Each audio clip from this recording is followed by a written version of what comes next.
State of Grand Canyon. They'd lost their Sunday game to Washington and Seattle, and so they're hoping to get things rolling here tonight. Again, 3 series remain in the regular season. 3 at home with Stanford, 3 next week at Utah, and 3 back here against Oregon State. And, of course, the Utes and the Beavers right on the Wildcats' heels right now in terms of the standings. So a great month of baseball coming up. And, of course, Stanford, as we mentioned, playing good ball right now. And so don't discount the Cardinal. This is a team that is used to winning championships. Probably not going to do it this year, but just the same, team certainly to be respected and reckoned with wherever and whenever they play, and it's a young team that is getting better. All right, when we come back, we're going to sit down with head coach Chip Hale and talk about the injury situation for the Wildcats. A couple guys that have been out here recently, Richie Morales and Easton Breifogel. We'll get an update on those 2 guys. Another injury we'll tell you about a little bit later, and also take a look at where the Wildcats sit right now entering the month of May. And then we'll talk to Brendan Summerhill, the Wildcats leadoff man and center fielder. He knows what this series means to his team. We'll check in with the Chicago native. That's all ahead. Arizona, Stanford. This is Wildcat Baseball from Learfield.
Chip started a 3-game conference series against Stanford tonight. Before we get to tonight's ball game, you've had a couple guys banged up here lately, Richard Morales and Easton Breifogel. And how are they progressing right now in terms of their comeback? They're getting there. I think Richie will be ready, hopefully for Utah for sure. Maybe Tuesday against ASU. He won't be on the 27-man this weekend. We're just being very careful with him. But he hit today. He's been taking we actually have him throw from the outfield. So we'll see when he comes back. Maybe early on we'll get him out there running around the outfield. You know, one of his tools is his speed. All right, so you've seen Stanford before on that Monday game, and again, both teams went with basically their bullpens, but you got a chance to see Stanford up close and personal in terms of their 1 through 9 lineup. So what do you remember about that game? What do you know about them? Well, obviously Malcolm Moore is their leader. You know, the catcher is going to be a first-round pick after, as a sophomore, kind of like Dan Susak, but he's very good. It all revolves around him, so we just can't let him beat us. The Natty kid has swung the bat well. And Court McDonald's sort of done it all for him. Running, he's one guy with the stolen base, I think 10 for 15 right now. So we got to be careful with him. But like I said, our 3 starters we feel really good about. We'll go out there and we'll compete with anybody. All right, so Stanford led the league in home runs last year. They lost most of that talent now. Is this a different personality? Is the Stanford team different in any other ways? Yeah, they will use the bunt a little more. They'll hit and run. They'll try to steal a little more than they did with that group. They kind of let those guys play. They were all, as we see now, they're all in the minor leagues playing. So they were all future pros, and they played that kind of baseball. So they'll be a little more fundamental, I think. They'll try to move runners along. We'll get a feel for it in game 1. Dave Esker, the head coach, won't be here for the first 2 games. His daughter is graduating from South Carolina, so he is back there, and the assistants are running the team. So let's see what they have cooked up for us. Okay, so that could be a good thing or a dangerous thing, I guess, for the head coach, right? Never know. Okay, so you're headed in the month of May now. You're tied for first place with the Utah. It's a good thing. I mean, what do you guys, or do you guys even talk about the fact that here you go? This is the final, 3 series of the conference, and everything's on the line right now. Yeah, I basically told him before today. I said this is an exciting time for us. This is when the weather gets good here. We love hot weather. It's the last 3 series. Now we have a conference tournament, so it's a little different than when I played. But this is where we make our hay. This is where Arizona baseball gets it going, and we get ready for the postseason. It's a little tougher. We had a little bit of a hiccup yesterday in practice, and Adonis Guzman won't be able to start for us today. So now Blake McDonald picks up the slack there. And I look down here, at the games played, and you look at our first 4 or 5 hitters, and it's 43 games, 42 games, and now all of a sudden you get down here at 17, 16, 16. So we got some different blood in there, and it's exciting to watch these guys play. All right. Thanks to head coach Chip Hale. More coming up in a moment. This is Wildcat Baseball from Learfield.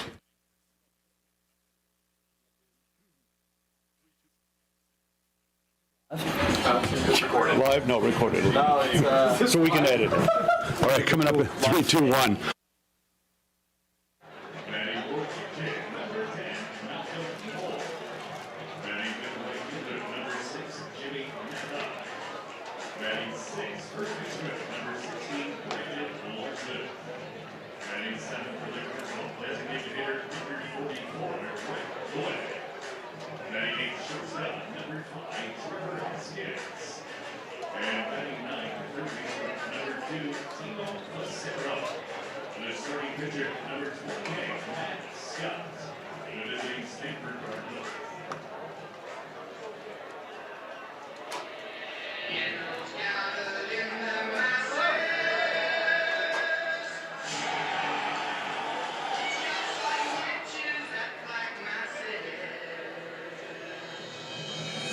Couple of minutes with Brendan Summerhill before the Wildcats and Cardinal open their series. Starting center fielder, leadoff batter for the Wildcats. So Brendan back home.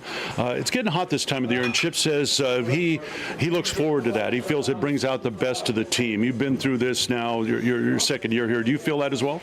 I do. I agree with that. I think warm weather, especially for how many Midwest guys we got, I think it brings out the best in us because we're used to playing in the cold. And I think it's for all of us. I think it brings out our best game, best attitudes. It's more fun to play in the warm than the cold. So yeah. All right. So you've been you're batting leadoff. You've also hit cleanup for quite a bit this season. Do you adjust your approach at all depending on where you are in the order? I would have said no a couple weeks ago, but now I think being in the leadoff spot, especially opening on the road, it's a lot different than hitting cleanup. No one's seen them yet. No one's it's the first play of the game. So I think I've learned that it's okay to take a pitch, take 2 pitches or even 3 pitches, and trust yourself to hit with 2 strikes. And I think that's been the new approach. All right. So you've seen Stanford before, played them on a Monday, and won the game 12-1. You had a couple hits, scored 3 runs in that ball game. What do you remember about playing the Cardinal earlier on? I remember Monday games at noon are tough, so it's hard to tell what a team's really got. I know they've been playing well as of late, but I don't think that's any big new challenge to us. I think we're going to approach this weekend the way we've approached every single one, and just go attack. We're gonna do what we do, and I think that's the most important thing, is sticking to our game plan and not letting who we play or where we're playing throw us off. Okay, we're in the month of May, and the Wildcats are tied for first place in the Pac-12. What kind of atmosphere does that bring to the clubhouse in terms of knowing here you've got 30 days to go in the regular season, a lot more baseball to play, but wanting to win this conference? For sure. I think a lot of people didn't think we'd be here, but we knew we would be here at this point. I think we knew we were going to be in first place or in the hunt to win the regular season in the Pac-12. I think we're happy to be here, obviously, but there's a lot more work to be done.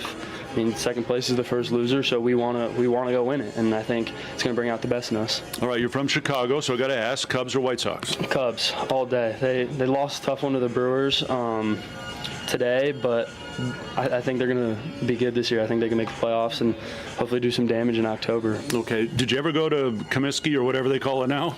Guaranteed rate is what they call it now. And everyone from Chicago still calls it Comiskey. Okay.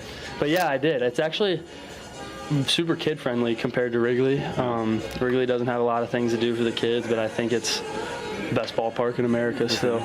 All right. Did you ever sit on one of the rooftops outside of Wrigley to watch a game? Yeah. Mm-hmm. What was that like? I have. Those are fun. It can be a tough place to watch a game, especially early on in the year. It's cold, but once the weather warms up, that's a great place to watch a game. All right. Keep up the good work. Thank you. All right. Brendan Summerhill, our guest, starting lineups in a moment. This is Wildcat Baseball from Learfield. Thank you. All right.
All right, here at High Corbett Field, getting set for Game 1, Arizona and Stanford tonight. Let's check the starting lineups for the Wildcats. Brendan Summerhill, our pregame guest, will lead it off in center field, followed by Mason White at shortstop. Batting third, playing second base, Garen Caulfield. Batting fourth in right field, Emilio Corona. Batting fifth, and at third, it's Maddox Mikalakis. Batting sixth and catching, Blake McDonald. Batting seventh at DH tonight, Andrew Kane. Batting eighth, playing first base, Tommy Splain. And batting ninth in left field is TJ Adams. On the hill for the Wildcats, it'll be left-hander Jackson Kent. Sophomore out of Hanover Park, Illinois. A 3-1 record at 2.41 ERA. Kent making his 12th start of the year. He struck out 70 and walked 20 in 67 and a third innings of work. For the Stanford Cardinal, under, we'll call it acting coach Thomas Eager tonight. As you heard Chip Hale mention that David Esker is back in South Carolina for his daughter's graduation, college graduation today and tomorrow. He'll be back for the Sunday game. Owen Cobb will lead it off at second base, followed by Ethan Hott in center field. Batting third, playing left is Court McDonald. Batting fourth and catching, Malcolm Moore. Batting fifth in right field, Jimmy Nat-Eye. Batting sixth and playing first base, Brandon Larson. Batting seventh, the DH, Brett Blair. Batting eighth, the shortstop, Trevor Haskins. And batting ninth and starting at third base is, for the Stanford Cardinal, I should say, is Timo Bechara. On the mound for Stanford today will be Matt Scott, sophomore right-hander from Redding, Connecticut. A 4-6 record, 4.71 ERA. Scott making his 12th start, 84 strikeouts, 27 walks in 63 innings of work. So these teams did meet on Monday, April 8th at Sunken Diamond. The Wildcats had played the three-game series at California and won all three. And they had scheduled the game in advance, that they needed another non-conference game. And Chip Hale and David Esker have a great relationship. And so the decision was made to just stay over and play Stanford on Monday. Originally, the Wildcats were going to up to Reno and play Nevada, but this worked out better logistically. And so an afternoon game at Sunken Diamond, and the Wildcats jumped out to a 3-1 lead thanks to Mason White, who had a pair of 3-run home runs in that game. Wildcats went on to win it by a final score of 12-1. Josh Morano got the start for the Wildcats, gave up the only run. Braden Zastro, Eric Orloff, Tonko Susak, Bryce McKnight shut out the Cardinal the rest of the way. Stanford started Ryan Speciak, gave up 4 runs in 3 innings, and then a couple of relievers followed him. As usual in those midweek games, you don't see the frontline pitching. We will this weekend. And for the Wildcats, Jackson Kent has had a tremendous season, the 70 strikeouts, and he has fared extremely well in conference play. And Matt Scott, who was a reliever primarily for Stanford last year, well, he's done the same for the Cardinal with 84 strikeouts. The other side, I think, of the Cardinal, and we alluded to it there, they lost a lot of talent last year on the offensive end. The team that led the Pac-12 last year with 117 home runs, and Tommy Troy, Alberto Rios, Braden Montgomery, Carter Graham, Drew Bowser, all double-digit home run hitters, and they're all gone. And it's reflected now in the Cardinal home run totals this year. They've got 49 to date, which is 5th in the league. So they've tried to make up for it in some other ways, using a little more speed, maybe a little more small ball. But a team that is very young, and it's taken some time, but they've started to play better ball. They've won 7 of 10 coming in. And home runs were a big part of Stanford's success against Arizona here in the last couple of years. Last season, for example, when we were at Sunken Diamond for the 3-game regular season series, Stanford hit 12 home runs in 3 games and won 2 out of 3. And then we get to Scottsdale for the Pac-12 tournament last year, and Stanford hit 1 home run in the lost Arizona. You go back 2 years ago, the last time Stanford was here in this ballpark, they hit over 100 home runs that season, but in yet only 2 here at High Corbett Field a couple of years ago, and lost all 3 games. So this ballpark has a lot to do with that, and the Wildcats obviously want to keep it in the ballpark here this weekend. All right, ready to roll tonight. Glad you could join us. Still some seats available if you want to come on out. 6 o'clock tomorrow, same time, same two teams, and then noon on Sunday to wrap up this homestand. The Wildcats head on the road next week to ASU for a single game and 3 at Utah. Arizona wearing its home white uniforms, trimmed in Cardinal and Navy, and the Cardinal will go in black tops, gray pants with their version of Cardinal red trim. Owen Cobb steps in for the Cardinal. Jackson Kent ready to throw his first pitch of the ball game, and here it is, and it's across for strike one. So after Cobb, we will see Ethan Hott and Court McDonald here in the top of the first inning. Kent's second pitch is up high, and the count 1 ball and 1 strike on Owen Cobb, batting .316 with 7 home runs and 30 runs batted in. Bats right against the lefty. 3 left-handers in the Cardinal lineup tonight. The next one from Kent is popped up right side. Caulfield going to make the call on that one, just onto the dirt from right field. And Cobb pops out, and there's 1 down. So 1 away now for Ethan Hott. 206th all-time meeting between these two teams, and of course they'll be off to different conferences next year. The Wildcats to the Big 12 and the Cardinal to the ACC. We know they'll play 2 more games this weekend and possibly in Scottsdale at the Pac-12 tournament. After that, who knows? Hott batting .318, no homers, 10 runs batted in. He's hit in 4 straight games out of Paradise Valley, Chaparral High School up in the Phoenix area, and the 1-0 pitch from Jackson Kent, swing and a miss. And the count 1 ball and 1 strike. Kent with tremendous control, and that's been a big part of his success this year, able to mix up his pitches. Here's his 1-1 to the plate, and that's whack foul left side. It goes to 1-2 now on Ethan Hott. If you take a look at Kent this year and just what I think Kevin Vance has been able to further develop. Remember, he's only a sophomore, but all 4 of his pitches outstanding. Fastball to 94, cutter, a change, a curveball. Pitch here, check swing, foul ball.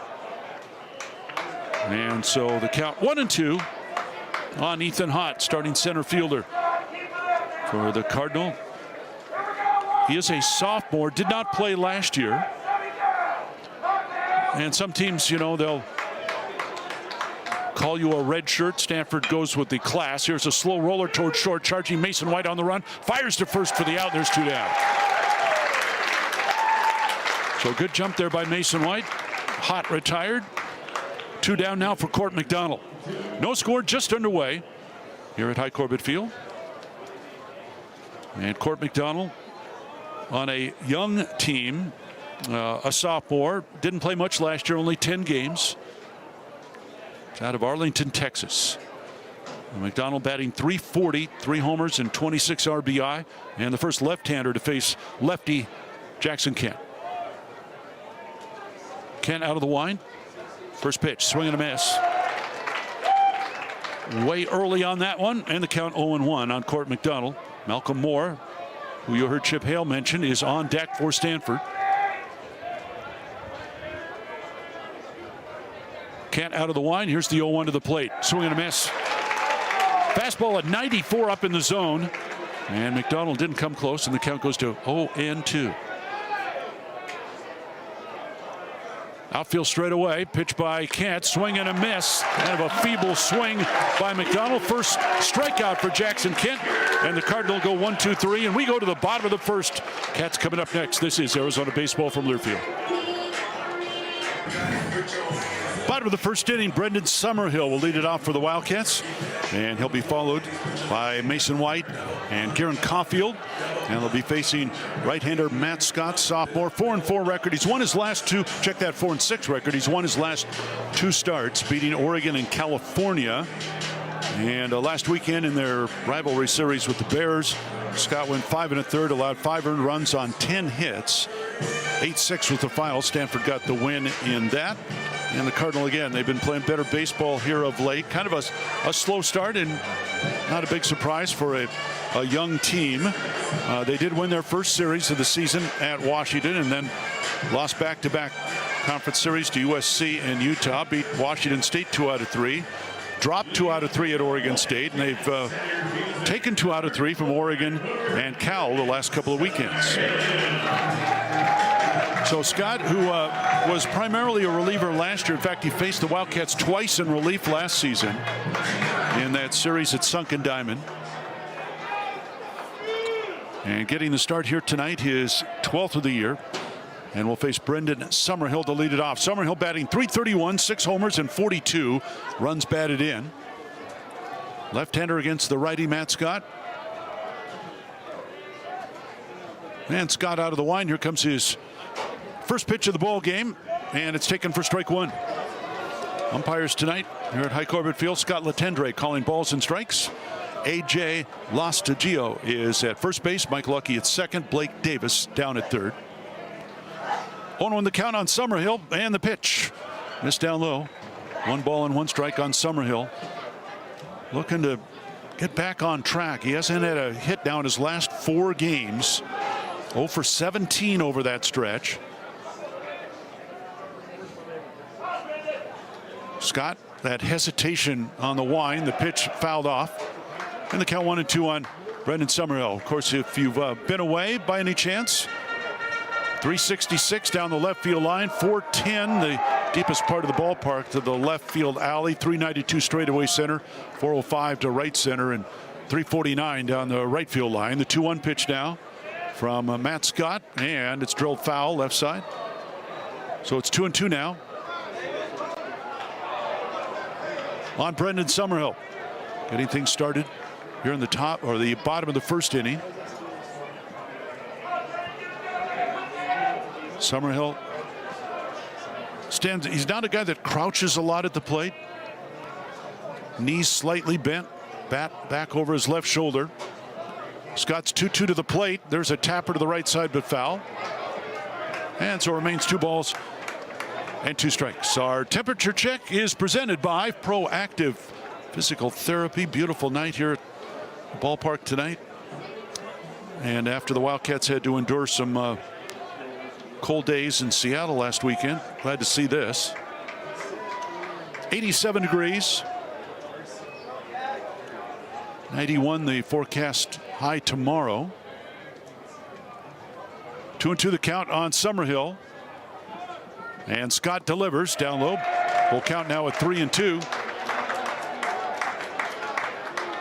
Wind tonight at 10 with some higher gusts blowing right to left. Humidity just 11%. Full count now on Brendan Summerhill. Scott delivers the payoff pitch, fouled off left side. It remains 3-2. Summerhill, who has been one of the tougher guys to strike out. Just 25 times he's gone down on strikes in 175 at-bats this season. Another payoff pitch now from Matt Scott, and that one driven down the right field line. That is a fair ball. Extra bases for Summerhill. Nadi has to dig it out of the corner. Summerhill's going to make the turn. He's going to try for 3. Here's the relay throw. It's not in time. It's a leadoff triple for Brendan Summerhill.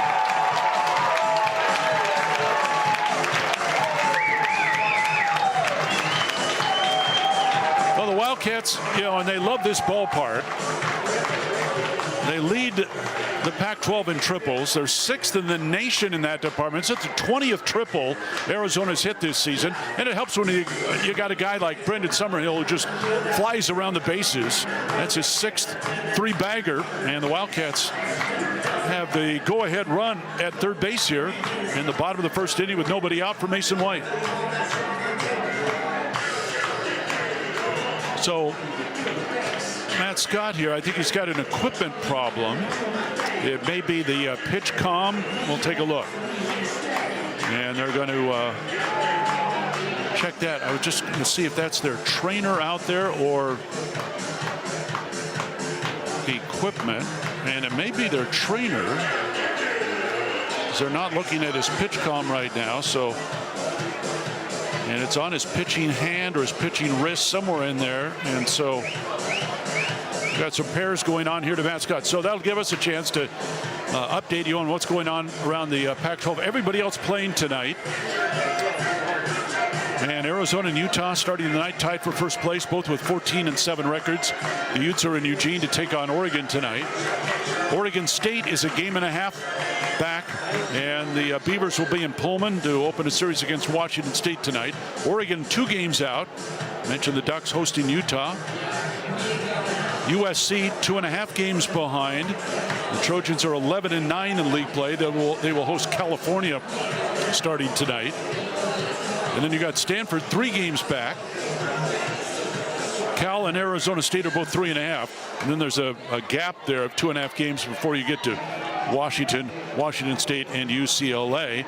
The top 9 teams make the Pac-12 tournament in Scottsdale. And so right now, Washington State and UCLA are the odd teams out. We talked about it at length last weekend that Washington has won the season series from both the Cougars and the Bruins. And so owning that tiebreaker, Washington's in pretty good spot right now, sitting in 9th place. Well, we still got plenty of ball to go here. All right, well, they fixed up Matt Scott, whatever it might have been. And now he will face Mason White. Summerhill at third, nobody out. Bottom of the first inning. And the first pitch to Mason White is in there for strike 1. White batting .310 with 14 home runs, 53 RBI. Hit 2 home runs at Sunken Diamond in that Monday game, both 3-run shots. He's got 14 homers to lead the Wildcats and leads the league with 53 RBI. And takes a pitch low and away. Count 1 ball and 1 strike now on Mason White. Garen Caulfield on deck here in the bottom of the first inning. Outfield shaded just a bit to the left. No shift on here for the left-handed hitting Mason White. The 1-1 coming from Scott. And that's a changeup that he swings and misses on. And the count 1-2. So you heard Chip Hale mention it and just the injury situation for the Wildcats. Richie Morales, Easton Breifogel have been out here for a couple of weeks, and neither in the lineup were available. Swing and a miss by White. Ball in the dirt. Up with it is Moore. He'll throw to first for the out. There's one away. So White goes down swinging, and that'll bring up Garen Caulfield. And then the latest injury occurred in practice on Wednesday. Donis Guzman, the Wildcats' regular starting catcher, not serious, and they expect him back tomorrow. But pretty crazy, the practice injuries the Wildcats have suffered this year. There's Garen Caulfield. He's been healthy. He's got a runner at third in Summerhill with 1 out, and the first pitch is a bouncer towards short. And here comes Summerhill to the plate. He only played to first in time for the out. Scoring is Summerhill, and the Wildcats take a 1-0 lead. So Haskins, the shortstop, I don't think he even looked at Summerhill. And Brendan didn't take off immediately. He kind of judged the speed of that ground ball because it wasn't hit all that hard. He knew he could race home. So Caulfield will pick up his 34th RBI. Base is now empty for Emilio Corona. 1-0 Cats. Corona batting .270 with 6 homers and 27 RBI. And he continues to swing a hot bat. Corona's hit in 5 straight games. It's been a healthy 5-game hitting streak. His average .555 over the last 5 games. And the pitch from Scott is in there for strike 1. Emilio Corona looking for career hit number 100. Second year in a Wildcat uniform. And Scott ready. Here comes the 0-1 to the plate. Swing and a miss. Threw him that change. It's 0-2 on Emilio Corona. Right-hander against the righty Matt Scott. Scott delivers the 0-2, swing and a miss on a breaking ball, and that is strike 3, and the inning is over. The Wildcats get a run on a hit, the triple by Summerhill. No errors and nobody left. We played 1 inning. Arizona 1, Stanford nothing. This is Wildcat baseball from Learfield.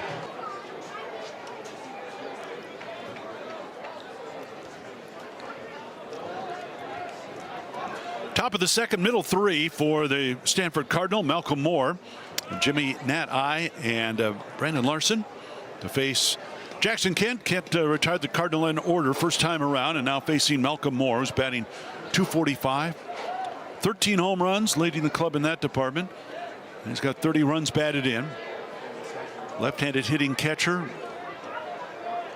A lot of scouts here to watch him. And Kent's first pitch outside for ball 1. So in the 3-game series at Sunken Diamond last year, Malcolm Moore had 5 hits and 6 RBI against Arizona, including a double and 2 home runs. Finished with 15 home runs last year. He's got 13 entering play tonight. Swing and a miss on a fastball. 91 from Jackson Kent. He would have now at 1-1. And then when we get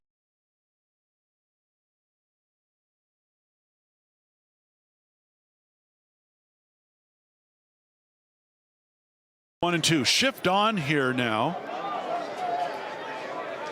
In fact, the Wildcats now have employed 4 outfielders against Moore, and he slices one foul down the left field line. So we've seen the shift quite a bit this year with the 3 infielders to the right side. There are no infielders now between second and third base. So you got Mikalakis just to the right of the bag, Splain guarding the line, and then 4 outfielders lined up here for the Wildcats against the left-handed hitting Malcolm Moore. And the 1-2 pitch from Kent missed outside. So this is one that, you know, if you're not familiar, you don't see it all that often, this kind of shift. Actually, they put Splain out. It's down low. So Splain guarding the line behind the first base bag.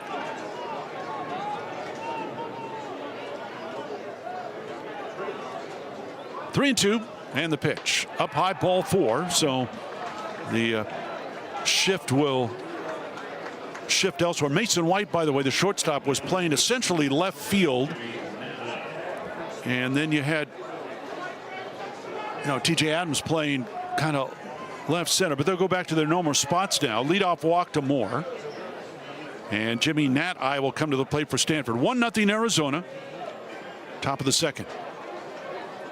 Nat-Eye batting .329, 6 homers, 33 runs batted in. Kent's first pitch in there for strike 1.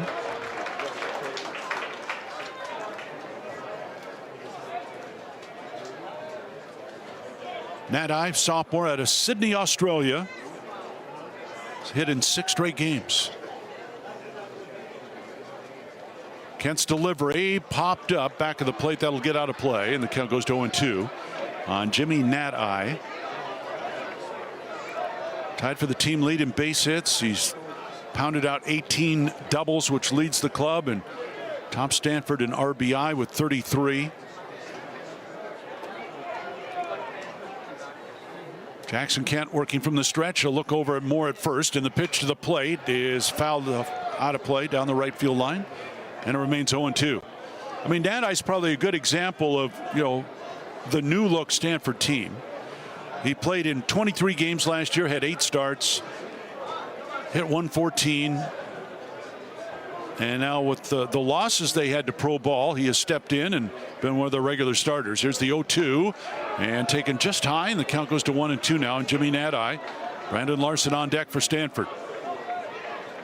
You know, to go back to the home run situation for the Cardinal, and again, they lost all their power really from a year ago, save for Malcolm Moore. Here's the 1-2 by Kent, and that hit him. And that'll put 2 on with nobody out. So Moore to second, Nat-Eye to first. Brandon Larson to the plate. So Stanford's, you know, home run totals are down, and that would certainly make sense. They've hit 49 this year. But it's been really a big difference between home and road. It goes back to what I reflected, how they hit 6 home runs or 12 home runs against Arizona at Sunken Diamond last year. But on the road, it's a different story. First pitch to Larson, then they're in there for strike 1. Brandon Larson batting .260, 4 home runs, 14 RBI. We're in the top of the second. Wildcats with a 1-0 lead. Stanford with the tying run at second, nobody out. And Larson, a sophomore from Rockland, California, at the plate. The pitch from Kent, and that's lined to center field for a base hit. hesitating more for a moment, so they'll stop him at third as the throw comes in from Summerhill. So bases loaded now with nobody out.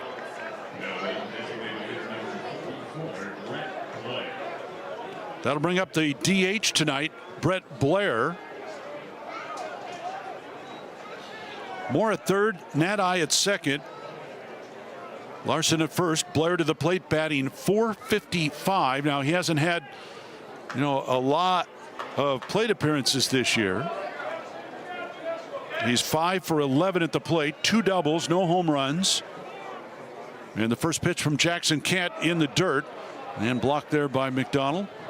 1 ball and no strikes to count on Blair. Trevor Haskins, number 8 hitter for Stanford, waiting on deck.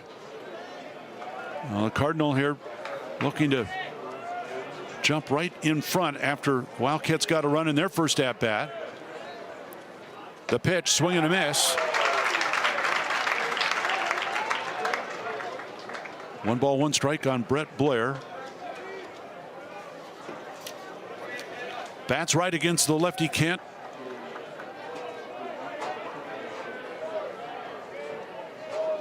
Blair Jr. out of Gainesville, Florida, and he hits one foul out of play left side. 1 and 2. The Wildcats looking for the double. They'll turn 2 here and give up a run, just depending on where the ball is hit. They have a force play at home, so the infield, the corners come in about midway. Middle stays back in double play depth, and the 1-2 to the plate, swing and a miss, strike 3. A change there, and a good one from Kent. Gets his second strikeout. Well, Blair down swinging, 1 away. Now the double play could get the Wildcats out of the inning, as Trevor Haskins will come to the plate. 1-0 Arizona, top of 2. And Haskins, junior from San Jose. First pitch to the right-handers, bounce foul left side for strike 1. Haskins batting .305, 6 homers, 26 RBI.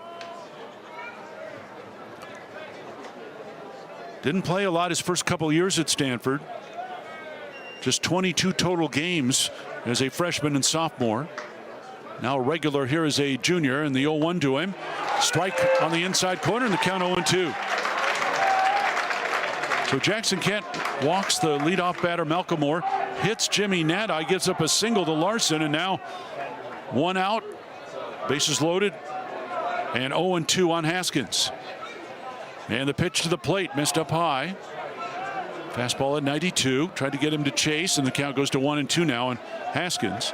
The 9-hitter, Timo Bechara, on deck for the Cardinal.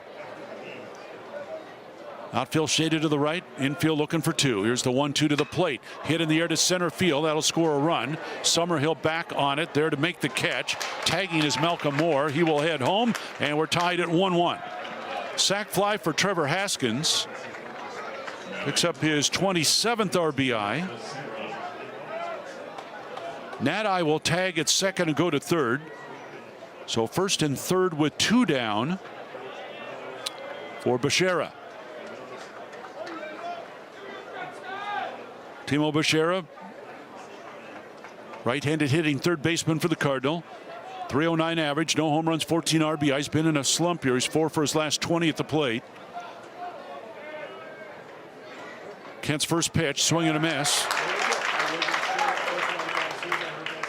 The thing about the changeup that Kent throws is when it leaves his hand, it looks like a fastball. Here's his 0-1 to the plate, swing and a miss. So he'll throw you that cutter sometimes, but the changeup has been deadly. He's ahead 0-2 here on Bechara, and the pitch, bounce foul left side, remains 0-2. Top of the order, Owen Cobb on deck for Stanford. So in Pac-12 games this year, just one last note on Stanford's home run situation. They've hit 24 home runs at home in league games, 9 on the road. And you know about this ballpark. The 0-2 to the plate, inside. Bechara tried to and did hold up. Kind of got twisted up there in the count, 1 ball and 2 strikes. Bashera Jr. out of Clovis, California. Another guy that didn't play a lot his first couple years. The 1-2 pitch to him, missed inside. Runner going and no throw down to second. Larson will advance. Boy, that was a close one from just about everybody's viewpoint. So now 2-2 the count on Bashera. Kent delivers, and it's hit in the air to left center field. Summerhill back on it, has range there to make the catch, inning over. So the Cardinal loaded the bases with nobody out. They get 1 run on 1 hit. There were no errors and 2 men left. We go to the bottom of the second. Cats 1, Cardinal 1. This is Arizona baseball from Learfield.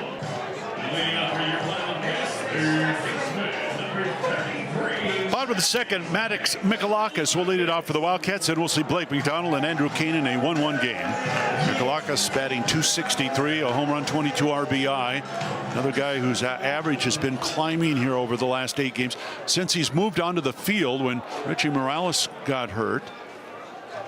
Mikalakis, who had been the DH, at least I won't call him the regular DH, but that had been his spot. And he's been playing third base since Morales was out, and the bat has responded as well. He takes a strike from Matt Scott in the count 0-1. Mikalakis making his 30th start and his 9th at third base this year. In the 0-1 pitch to him, swing and a miss, late swing on that one, and the count 0-2.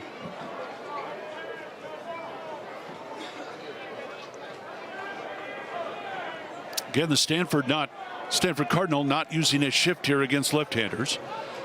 0-2 on Mikalakis, and Scott delivers, missed outside 1 and 2.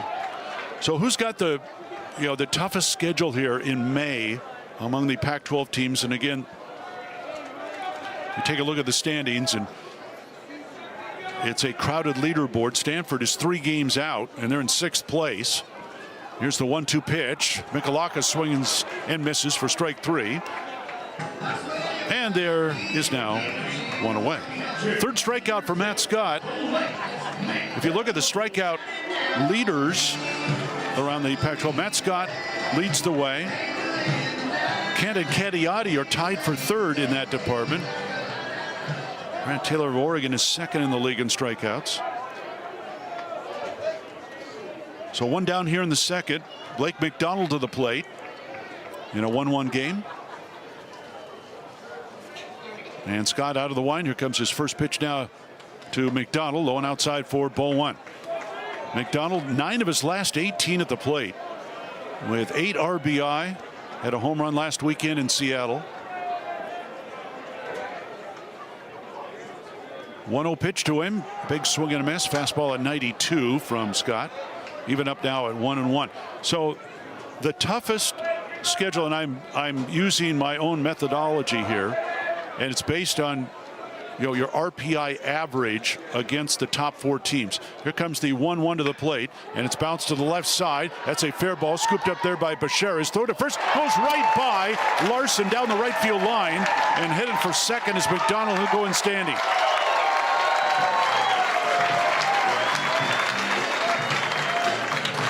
So Bashera charged that one, had time, and the throw a little low, but it just went sailing right by Larson.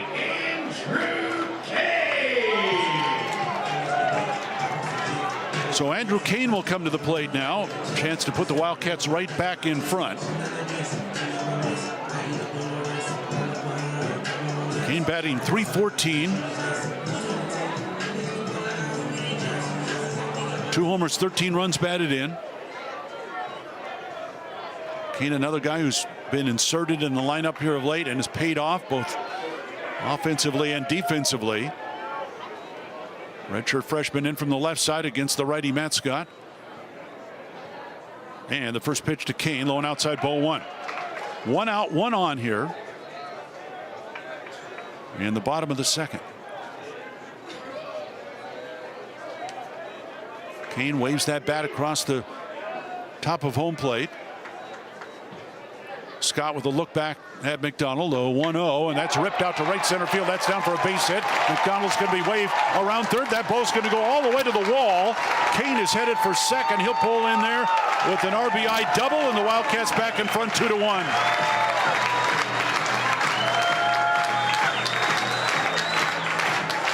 RBI number 14 for Andrew Kane.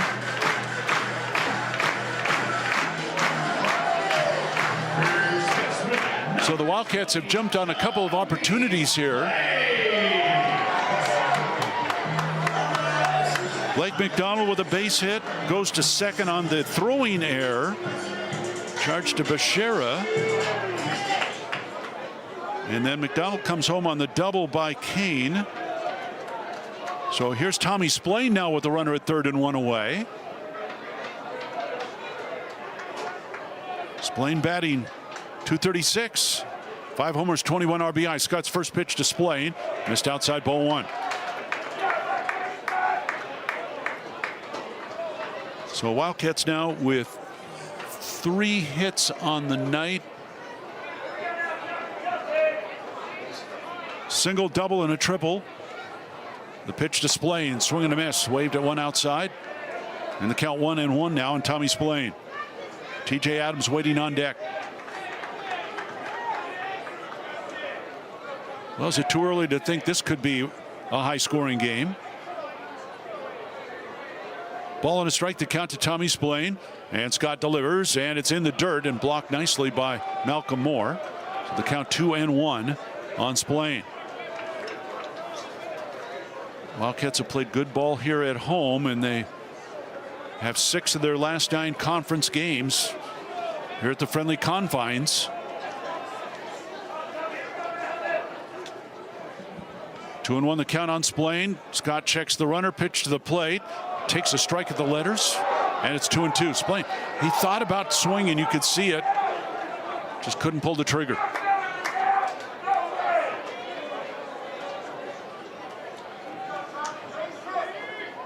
Kane off second.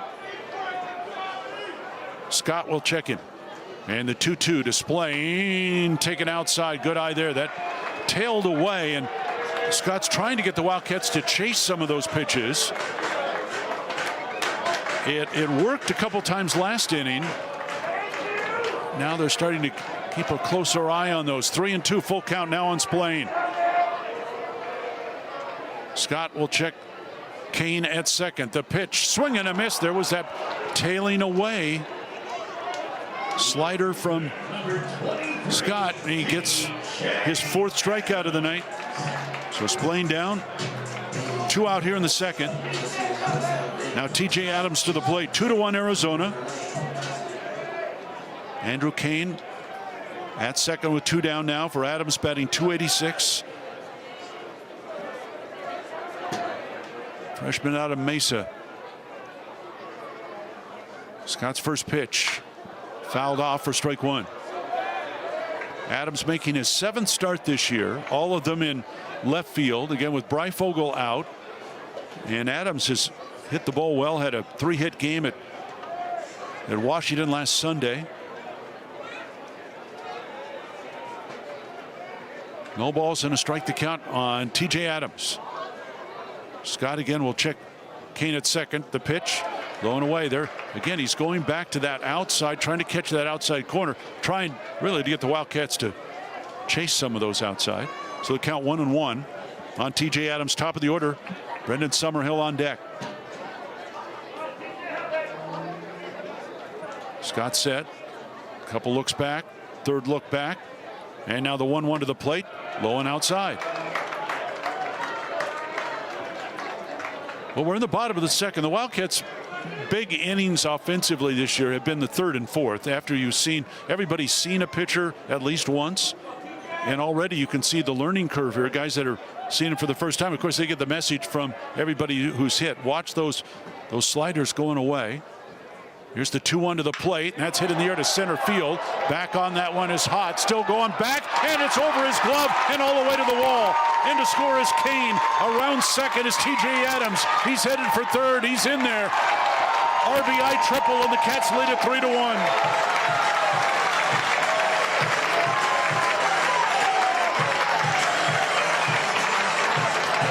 Ethan Hott had no idea how hard that ball was hit. He hesitated, and it cost him. And by the time he headed back towards center field, it was beyond his reach. So the Wildcats, with their second triple of the game. And now Brendan Summerhill to the plate with 2 out and a runner at third.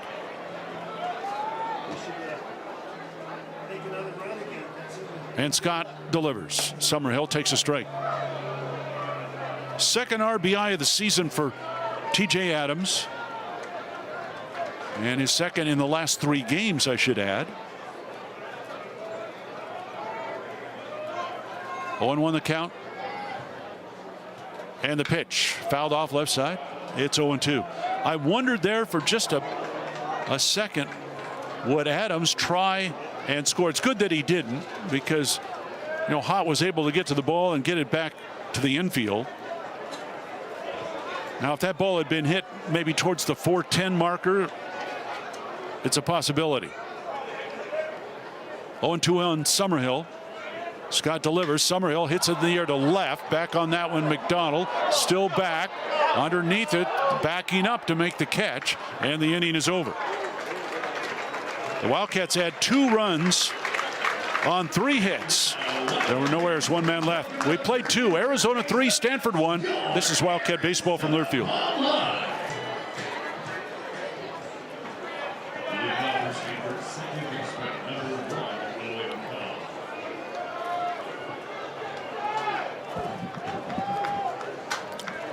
Top of the third inning, top of the order for the Stanford Cardinal. Owen Cobb will lead it off. Then we'll see Ethan Hott and Court McDonald. Jackson Kent now with a 2-run lead, delivers, and Cobb showing bunt will take strike 1 on the outside corner.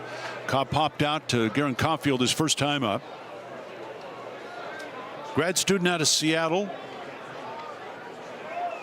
5th-year college for Cobb, and he grounds one fair down the left field line just past Mikalakis. Extra bases here for Cobb. He'll dig and go to second. Cobb now at second with nobody out. Second inning in a row, the Cardinal have put their leadoff man on board. It worked last inning. Malcolm Moore drew a walk and later scored the Cardinal run.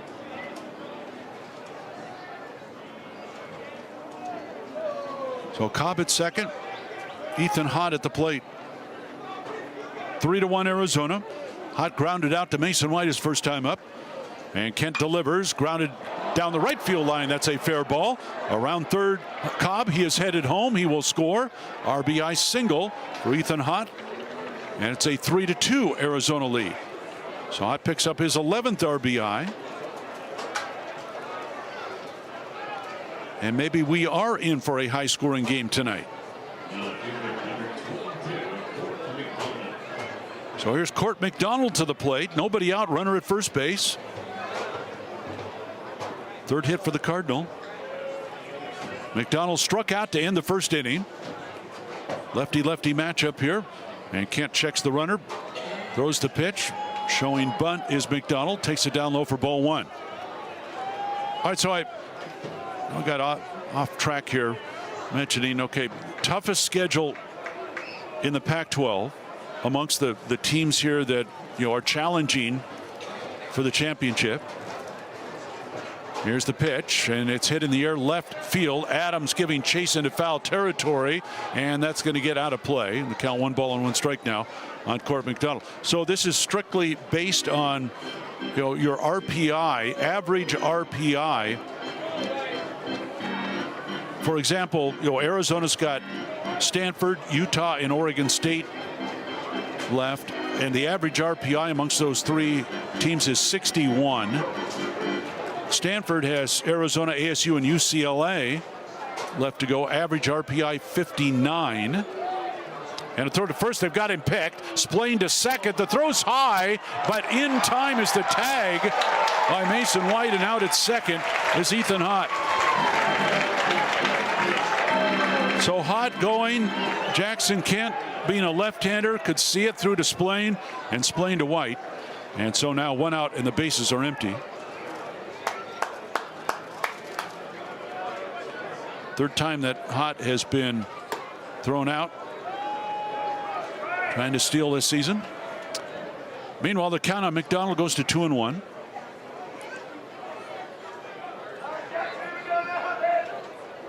Time call, and Blake McDonald wants to hit over to the dugout, and let's see, do we have a pitch comm?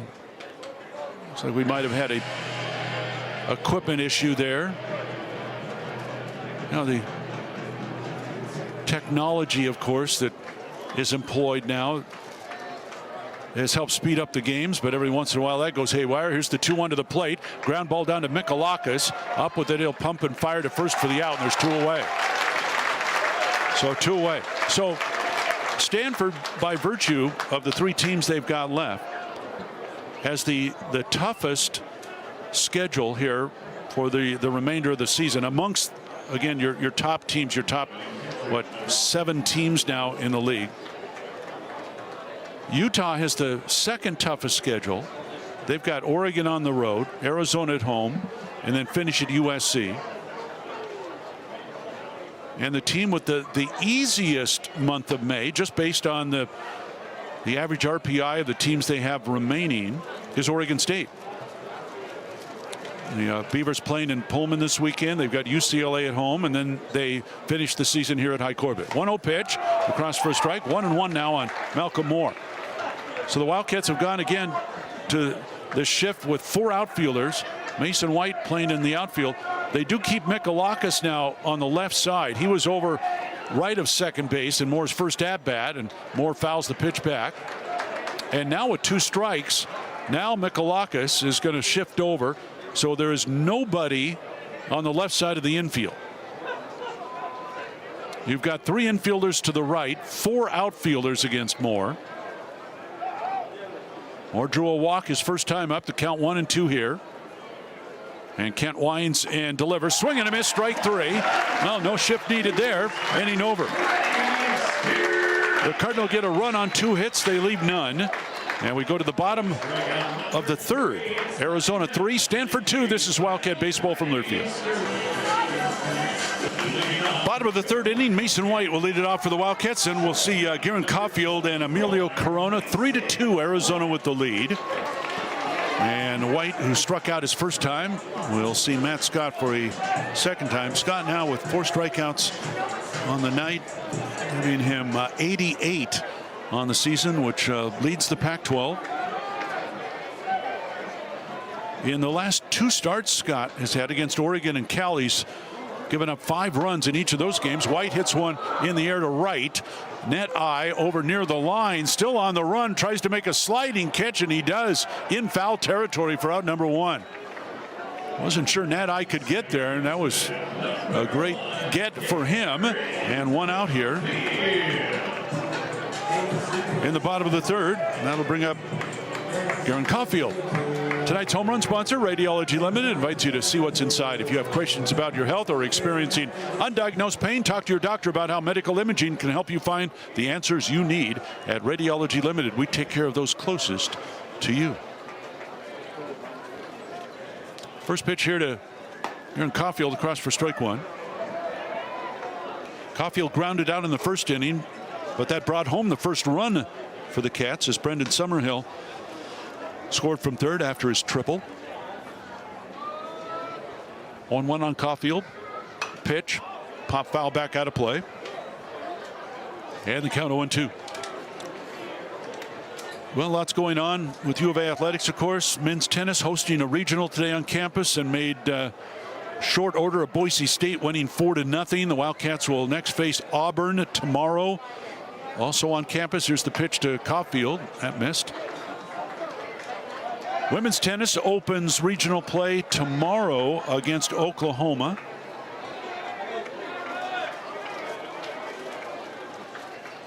One and 2 the count on Caulfield. And Scott delivers outside. 2-2. Women's golf begins regional play Monday in Las Vegas. Men's golf will start their regional May 13th in West Lafayette, Indiana. Purdue the host there. Here comes the 2-2 now to Garen Caulfield. And it's grounded foul, first baseline. Remains 2-2. And the U of A softball team weekend off, and good timing because finals are coming up here, but they will head to Stanford next Wednesday for the opening of the Pac-12 tournament. The Wildcats have wrapped up the regular season. Now, the other teams you may know because the odd number of teams playing softball, other Pac-12 softball teams are in action this weekend. 2-2 to Caulfield. Scott delivers. Pop foul, back out of play, and it remains 2-2. Emilio Corona on deck here in the bottom of the third inning. Arizona Stanford. They've won the last 3 Pac-12 championships. The Wildcats won it in 21. Stanford in 2022 and 23. Here's the 2-2 to Caulfield, bounced up there for ball 3. So a full count now, 3-2 on Garen Caulfield.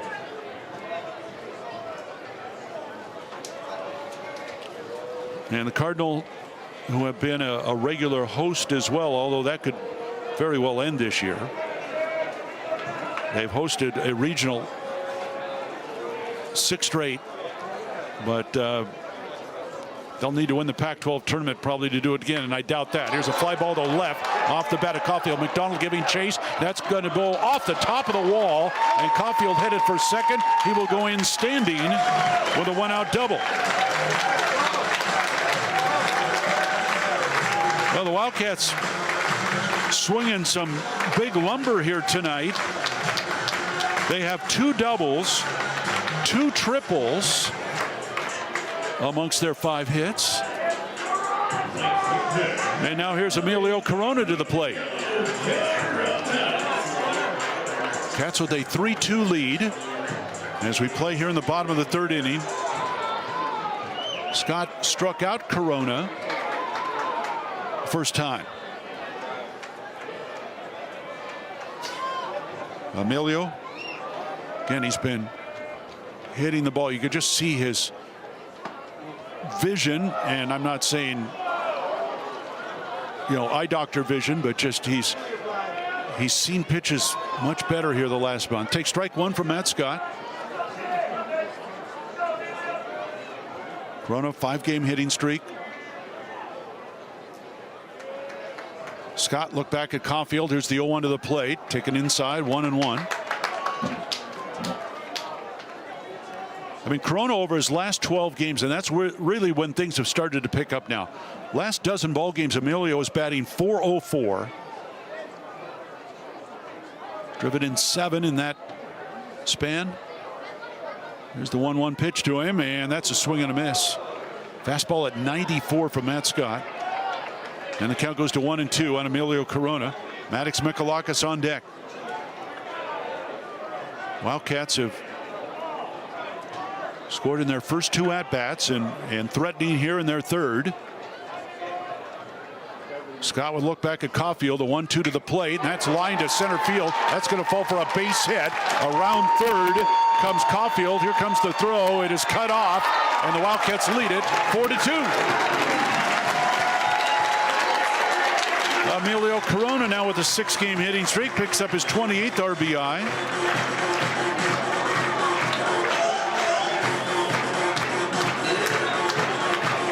And that'll bring Mikalakis to the plate. And I tell you what, Caulfield almost ran into Becerra, the third baseman there, as he was getting set to make his turn at third base. So fortunately, no contact, and Caulfield able to score.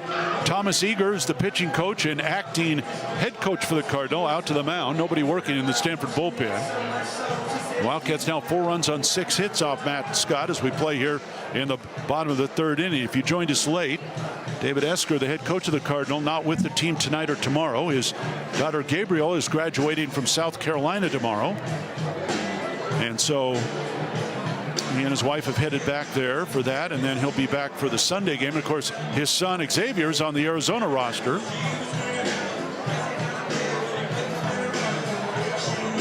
So Thomas Eager, their pitching coach, is the acting head coach here for the Cardinal for these first 2 games of the series. Eager's been with Esker. He was with him at Cal for the last couple of years there, and all 7 years now on the Stanford staff. All right, here's Mikalakis to the plate. 4-2 Cats, bottom of the third. Mikalakis struck out his first time against Scott. And the pitch. Swing and a miss. Ball gets away from Moore, and scrambling down to second will go Corona. Well, not much gets by Malcolm Moore. So the Wildcats now with a runner at second and one away. Another RBI opportunity here. Count 0-1 on Mikalakis. Scott check back at Corona. The pitch. Missed just outside. 1 ball, 1 strike.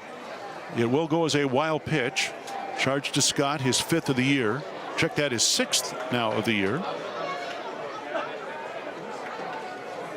Mikalakis at the plate. Blake McDonald on deck. Mikalakis drives one out to right center field. That's down for a base hit. Corona's going to be waved around third. He will come in to score. Mikalakis trying for the double. He slides. He's safe. And the Cats lead at 5-2.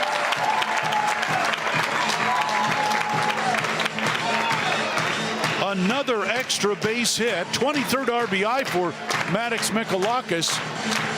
And boy, the Wildcats taking advantage of their home ballpark here today. Wildcats now with 7 hits tonight.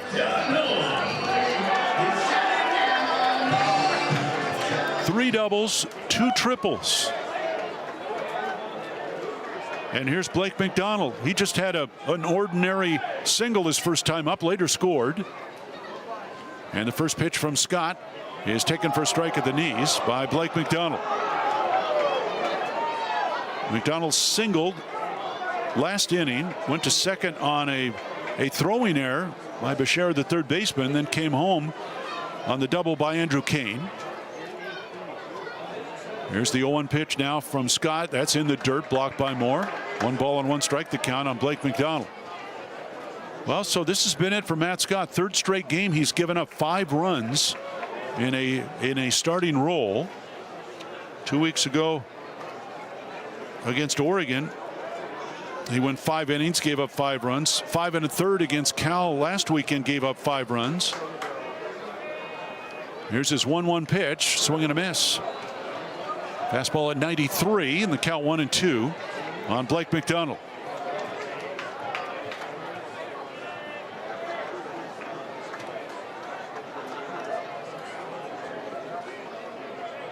Outfield shaded to the right. Ball and 2 strikes on Blake McDonald. The pitch to him is lifted, foul out of play, right side. Well, if you were with us on Tuesday in our pregame interview, we were talking to Chip Hale.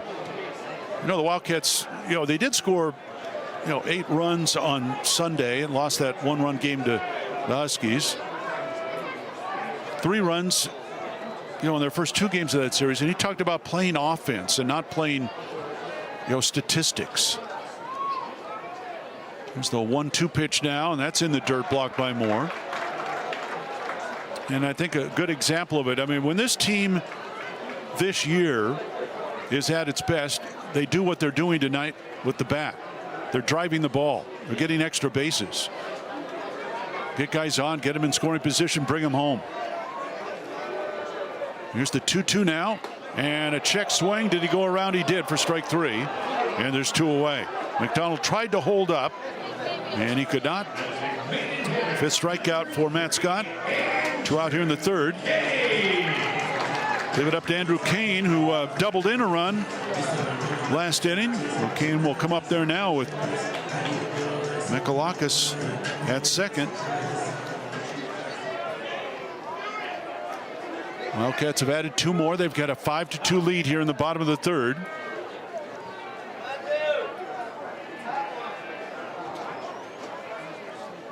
First pitch from Matt Scott.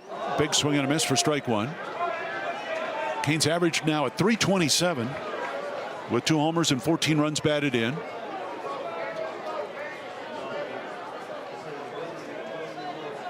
Wildcats have 1 2-out RBI came last inning. The pitch to Kane is bounced down to first. Up with it, it's Larson. He'll go to the bag for the out, and the inning is over.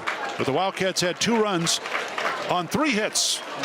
No errors and 1 man left. We played 3 here at High Corbett. Wildcats 5, Cardinal 2. This is Arizona baseball from Learfield. Top of the 4th inning, Jimmy Nadai will lead it off for the Cardinal. Now, I should say Jackson Kent now with a 3-run lead to work with. And Nadai to start it out here, hit by a pitch his first time up. And Kent's offering is in there for a strike, and it's 0-1. Brandon Larson to follow, then Brett Blair here in the top of the 4th. Kent out of the wind. Pitch inside, it's 1-1. Jackson last weekend in Seattle, 6 innings in the start against the Huskies, gave up 7 hits, no runs. Wildcats, of course, won that ball game 3-2. He was not around for the decision. And the next pitch in there for a strike, 1-2 now on Nadai. Kent did not face Stanford last year. Jackson was primarily a relief pitcher a year ago. Here comes his 1-2 to the plate. Swing and a miss. Strike 3. Got him with a fastball at 91. So Nadai down swinging. Well, we should see a bevy of strikeouts tonight. We've got 2 of the best in the league. That's the 4th strikeout for Jackson Kent tonight. And Matt Scott, the starter for the Cardinal, has 5. So 1 out here in the top of the 4th inning. Brandon Larson to the plate for the Cardinal. First pitch from Kent across for strike 1. Larson singled in the second, stole second, stranded there. The wind in the 0-1 from Kent, missed outside. 1 ball and 1 strike. Well, it's been kind of a theme this year. The Wildcats have been in a lot of close games. Pitch by Kent, that might have slipped a bit, missed outside. It's 2-1. Wildcats have played in 16 one-run games this year, for example. And you know about their walk-off ability. Here's the 2-1 to the plate, and that's fouled away. And the count 2-2 now on Brandon Larson. I mean, it's the most one-run games since 2018. Wildcats had 18 one-run games that year. Pitch, line to left for a base hit. Second hit of the night for Brandon Larson. So he's at first with 1 away. But the point being that Chip Hale has talked about it several times this year on our pregame interviews, and that is that, you know, the little mistakes, the little freebies that you give opposing teams when you're playing a lot of close games, you know, can make a difference. And tonight's a good example. Now the Wildcats lead 5-2, but Stanford's first run of the ball game came on a leadoff walk to Malcolm Moore, and then a hit batter put Moore in scoring position, and he came home on a sac fly. Here's the first one here to Blair, misses inside for ball 1.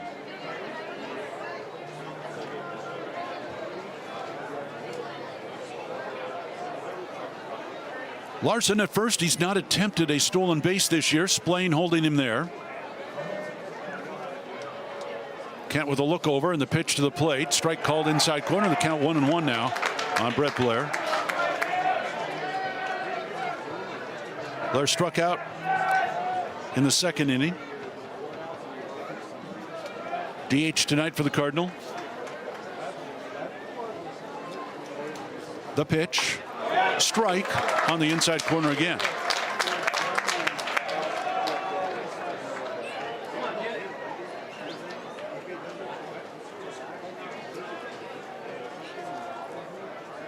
Blair Jr. out of Gainesville, Florida. 1-2 pitch to him. Missed high. 2 balls and 2 strikes. I mean, Jackson Kent has not given up more than 3 earned runs in any start this season.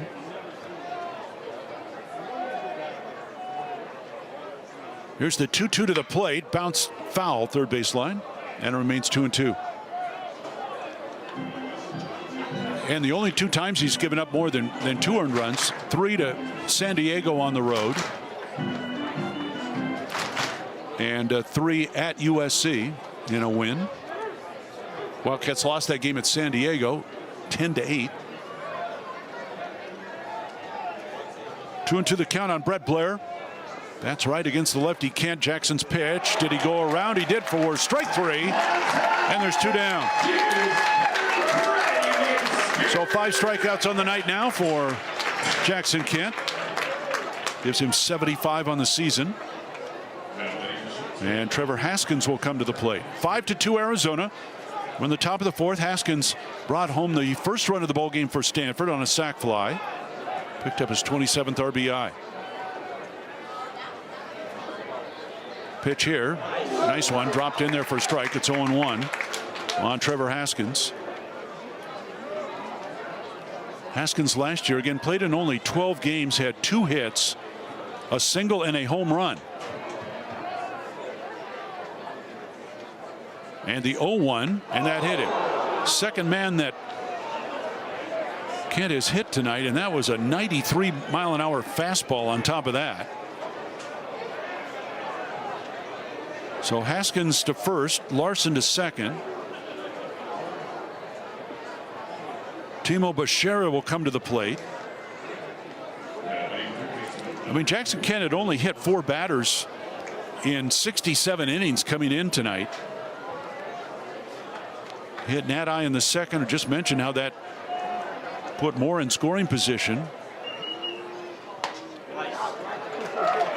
And now Bechara takes a strike. And the count 0-1.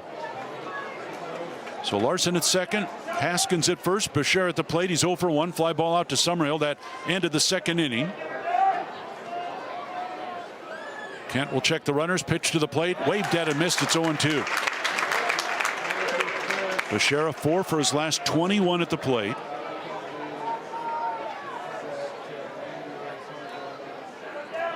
Jackson Kent trying to get out of this with any damage in the run column. He is 0-2 to the plate. Swing and a miss. Strike 3. That'll get it done. Kent strikes out 3 in the inning. Cardinal get a run. I checked that. A hit. No runs. 1 hit. And 2 left. So we go to the bottom of the 4th. Wildcats 5, Cardinal 2. This is Arizona baseball from Learfield.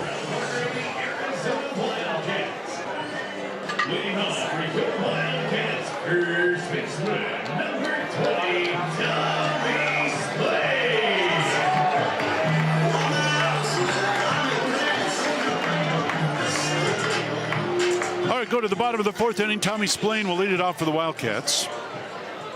And then we'll see TJ Adams and Brendan Summerhill. 5-2 Arizona with the lead. 5 runs, 7 hits for the Wildcats. 2 runs, 4 hits, and air for the Cardinal. Matt Scott's first pitch here is down low, ball 1. Displaying. Tommy struck out in the second. Both starting pitchers tonight have, as we expected, doing their strikeout thing. Kent now with 6. Scott with 5. Pitch displaying, missed outside. Well, other games going on in the Pac-12 tonight. They do have some rain in Eugene, so that game has not started yet between Utah and Oregon.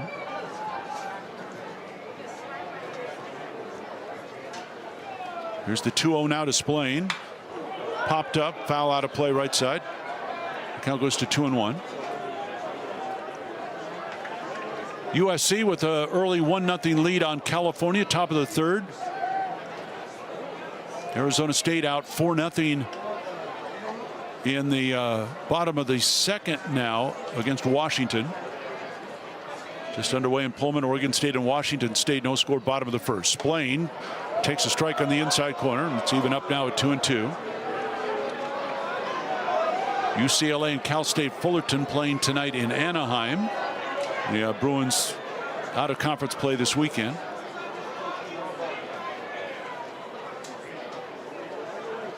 Two pitch now to Tommy Splain.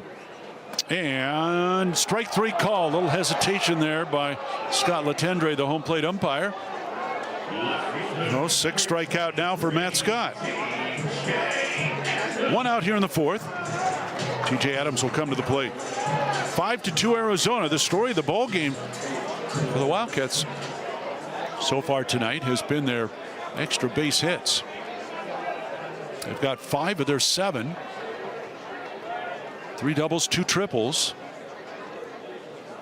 First pitch here to Adams across for strike 1.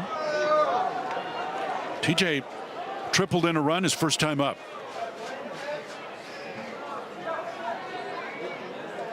And that's got tonight now 68 pitches, 47 for strikes.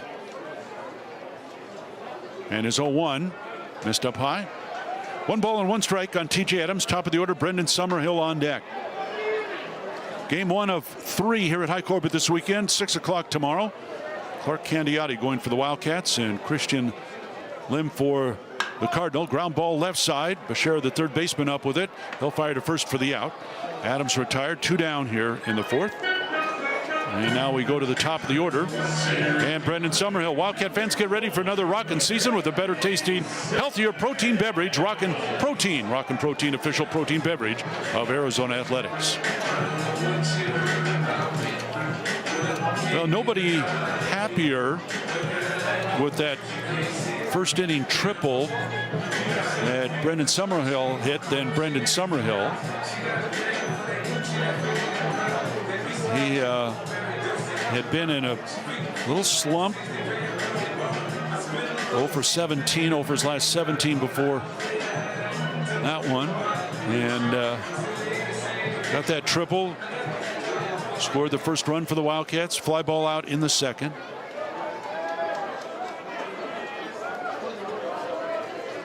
So Summerhill batting .333 as he comes to the plate for the 3rd time tonight. And Matt Scott's first pitch to him is outside for ball 1. Mason White into the on-deck circle. Wildcats with a 5-2 lead. Scored a run in the first, 2 in the second, 2 in the third. Scott set and the 1-0. That's fouled off. It's 1 ball and 1 strike. I mean, what the Wildcats have, done they have a 2-out RBI tonight. With runners in scoring position now, they've got 4 hits.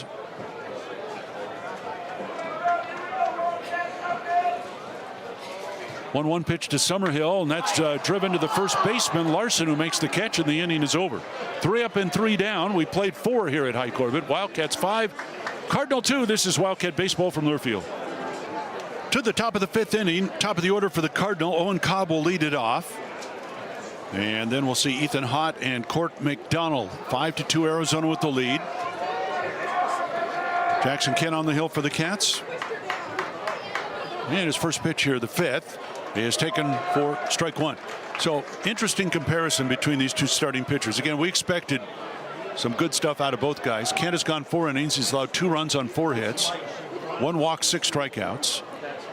Next pitch in there for strike 2. It's 0-2. He's thrown 72 pitches, 51 for strikes. And then you look at Matt Scott through 4 innings, 5 runs allowed on 7 hits, 6 strikeouts, no walks. Pitch, swing and a miss. Cobb chased one up high. So Cobb down on strikes, 1 away here in the 5th. And so Scott tonight, again, 5 runs, 7 hits, 6 strikeouts. He's thrown 73 pitches, 50 for strikes. So very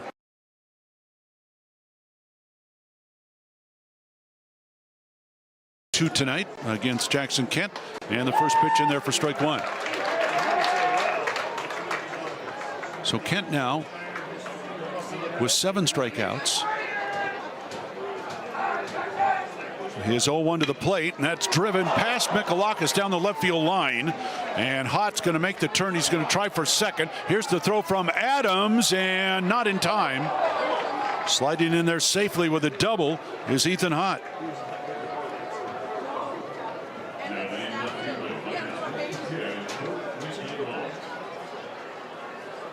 So Court McDonald will come to the plate now with the runner in scoring position and 1 away. Well, the Wildcats have made the most of extra base hits tonight. And for the Cardinal, that is their second double of their 5 hits. So here's McDonald 0 for 2. The first one from Kent. Missed outside, ball 1. And Stanford, team that's won 7 of its last 10. When the Wildcats were there in May for that non-conference game, they were not playing well. Here's the 1-0 pitch. Strike outside corner. It's 1-1. And even after the Wildcats left, after that win on Monday. They lost their next 2 games at Oregon State, but since then, Cardinal have gotten things rolling here. Here's the 1-1 to the plate. Swing and a miss. And the count 1-2. Fastball at 90 from Jackson Kent. But for teams like Stanford, again, they've got to win the Pac-12 tournament if they're going to make postseason play again. 1-2 from Kent, missed outside. It's 2-2. Now Stanford's RPI as of today was 113. And they're still under 500 on the season. They're 20-22. 2-2 from Kent, and that is driven to right center field. That's down for a base hit. Hott's going to be waved around third. Here comes the throw from center field. It's going to go through, but not in time. Hott will score, and it's a 5-3 game. RBI single for Court McDonald. It's his 27th run batted in. So here's Malcolm Moore to the plate. 1 out here in the 5th.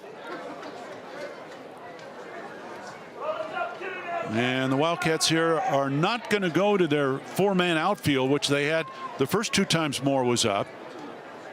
They will go to the shift with White, Caulfield, and Splain to the right side between first and second. Mikalakis playing third and pulled towards the shortstop position as Moore takes ball 1 outside.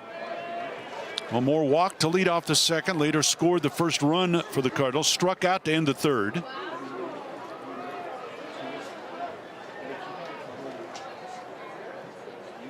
One 0 pitch from Kent in there for a strike. It's 1-1. Moore batting .243 with 13 home runs and 30 RBI.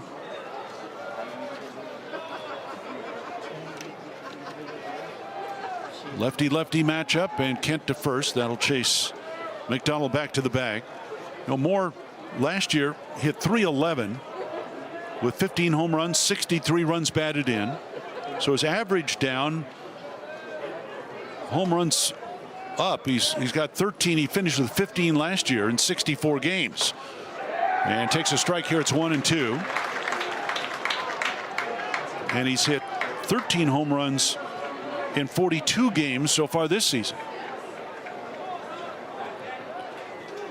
1-2 on Malcolm Moore. Batting cleanup for the Cardinal. Jackson Kent with a look at first. And the pitch to the plate outside. 2-2 on Moore. Jimmy Nadai on deck. Outfield straight away. Infield looking for the double play. Cardinal have scored a run here. They're down 5-3. Kent a look at first, and the pitch to the plate. Foul back. It remains 2-2 now on Malcolm Moore. And the Wildcats RPI situation, despite the loss to Washington and to Grand Canyon, their RPI at 39.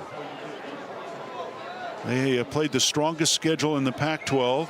Nationally, their schedule strength at 37, so they're in a good spot right now, but of course the object is to keep winning. Here's the 2-2 now to Moore, and that's just outside for ball 3. Full count now, 3-2. Jackson Kent trying to see if he could go, if Moore would go fishing there, and he would not. Now a big pitch here for Jackson Kent. 3-2 on Malcolm Moore. Runner at first is Court McDonald. Splain holding him there. Kent delivers down low, ball 4. So second time that Moore has walked tonight. So the tying runs on base now with 1 out. Jimmy Nadai to the plate for the Cardinal.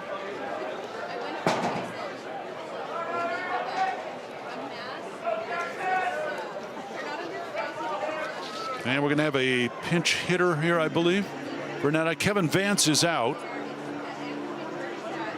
Oh, that is Nadai. So Kevin Vance, the pitching coach, out to the mound here to talk to Jackson Kent. We're in the top of the 5th inning. Game 1 of 3 here, Military Appreciation Weekend at High Corbett Field. Having servicemen and women honored throughout. A flyover on Sunday before the first pitch in that noon game.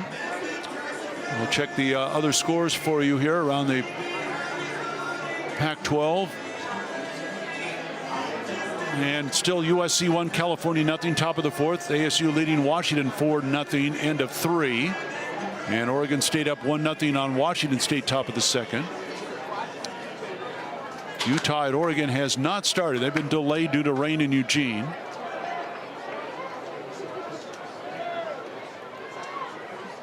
All right, here's Nadi, hit by a pitch in the 2nd, struck out in the 4th. 5-3 Wildcats. Cardinal 2 on, 1 out. Pitch, swing and a miss for strike 1.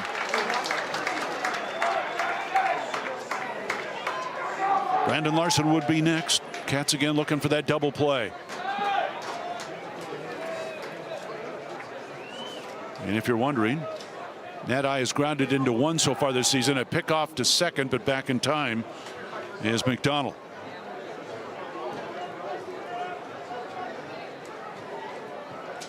Wildcats here tomorrow night and Sunday. They go up to ASU for a 6:30 game on Tuesday. That's a non-conference game.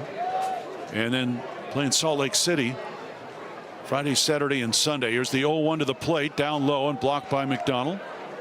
Count 1 ball and 1 strike on Jimmy Nadi. And make your plans, of course, for the first 2 games in Salt Lake City. There'll be day games starting at 10 a.m. Arizona time. Due to the fact the Salt Lake City Bees, the PCL team, has home games on Friday and Saturday night. Here's the 1-1 to the plate, and that hit him. Third man that Jackson Kent has hit tonight, and that's going to load the bases. So McDonald to third, Moore to second, Nadi at first, and Brandon Larson, who's got 2 hits tonight, will come to the plate. So Jackson Kent had hit 4 batters in 67 innings, and now 3 tonight in 4 1/3. So Larson 2 singles tonight, and the first pitch to him up high. 1 ball, no strikes. Larson bats left.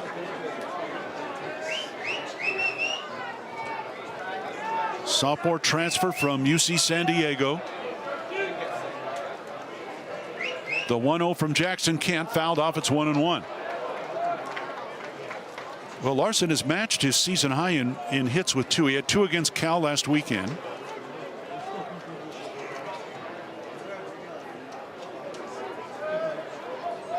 First baseman who stands 6'6". The pitch from Kent, fouled off again. It's 1-2. Well, Jackson got out of a jam last inning, 2 on with 2 out. Struck out Becerra to end the inning.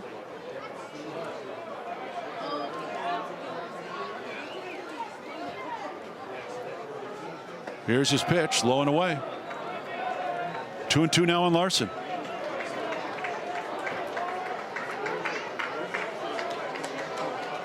Larson batting .296 with runners in scoring position this season, and he's playing in his 29th game. The 2-2 pitch to him, and that's lined to center for a base hit. In to score will come McDonald. Moore is going to be around third to come in, and the Cardinal have come back to tie this game at 5-5. Larson 3 for 3 at the plate tonight, picks up RBIs 15 and 16. Nadi stops at second, so first and second with 1 out. And Brett Blair to the plate, and time called here is Thomas Eager, the acting coach here, out for a moment and headed for the home plate umpire. I don't know if they're going to have a pinch hitter. Again, Blair, the DH, has struck out twice tonight. And it looks like we will have a pinch hitter as Jake Sapien picks up a bat. So Sapien's going to pinch hit.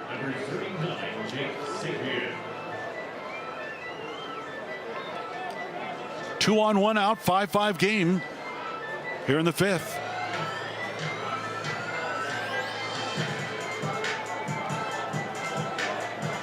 So right-handed hitting Jake Sapien to the plate for Stanford. Batting .259. No home runs, 8 RBI. And now time call, and it looks like we may have another pitch comm malfunction here for Blake McDonald. He'll switch out a new one from Kevin Vance and head back behind the plate. Well, 3 runs in the inning. Cardinal have tied it up. Chance to take the lead here. Runner in scoring position with 1 away. And the first pitch to Sapien bounced up there. McDonald blocks it for ball 1.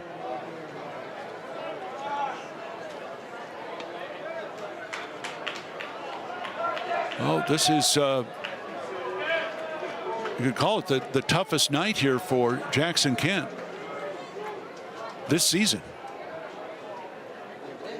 The 1-0 pitch fouled off. It's 1 ball and 1 strike. Kent had not given up more than 3 earned runs this year. He did give up 4 runs, 3 earned against San Diego back on February 23rd.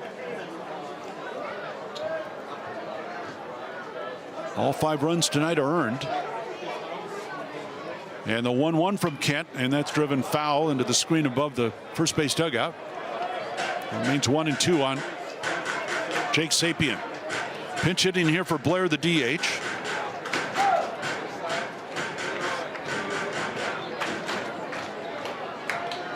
Stanford has trailed 1-0, 3-1, and 5-2. Now tied at 5, and the pitch from Kent outside. 2-2 on Sapien.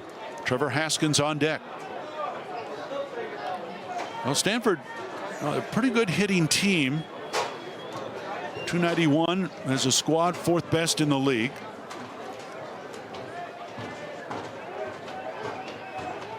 Both teams with 7 hits tonight. The 2-2 to the plate. Swing and a miss, strike 3. Jackson Kent needed that one. So Sapien strikes out. 2 down here in the 5th. That'll bring up Trevor Haskins. And again this inning, you go back to the 2nd when Stanford scored its first run. A leadoff walk and a hit batter led to a run. And here in this inning, a walk and a hit batter lead to a run. And that's going to be it for Jackson Kent. So Chip Hale out. They always hope to get 6 innings out of their starters. They get 4 1/3 from Jackson Kent. He threw 100 pitches tonight. So he's done. And here's Handy to face Trevor Haskins, who's got a sac fly and he was hit by a pitch. And he's first. Grounded foul left side for strike 1. So Haskins does not have an official at-bat tonight. That sac fly in the 2nd scored the first run of the ball game for the Cardinal. Hit by a pitch in the 4th. And stranded at first. Timo Bashera on deck. 2 out here in the 5th. Haney will check the runners. The pitch. Swing and a miss. Wicked change there from Haney, and the count 0-2 now on Haskins. Well, great night, great crowd, and Kyler Haney trying to keep this game even at 5. 0-2 on Trevor Haskins. Haney staring down the runner at 2nd. The pitch is driven foul left field line, and it remains 0-2. Game 2 tomorrow at 6. And Candiotti against Lim. Back here on Sunday. It's Sunday run day, of course.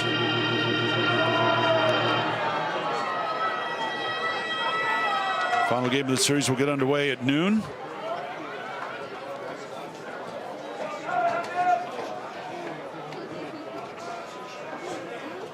Haney looked back at Nat Eye, leading off 2nd, dancing off 2nd. The 0-2 to the plate, swing and a miss, strike 3, inning over. Well, the Cardinal get 3 runs on 3 hits.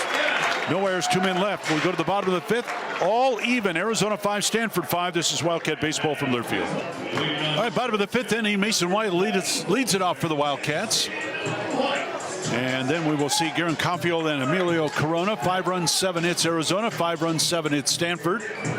And White tonight is 0 for 2.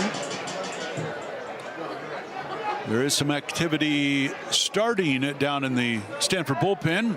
Nobody up on the mound as yet. And the first pitch here to White is outside for ball 1. For Matt Scott, that was pitch number 74. His 1-0 to White is taken outside.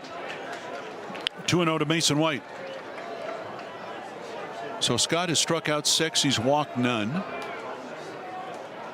Jackson Kent struck out 8 tonight. Haney's got a strikeout, so Arizona with 9 strikeouts. Here's a bouncer to the right side, and that's going to get off the heel of the glove of Cobb, and safe at first will be Mason White. Cobb going to his right, and that ball just ran right up his glove and headed towards second base. So the Wildcats get their leadoff man on board. Second error committed by the Cardinal tonight. Just the second error against Cobb this season.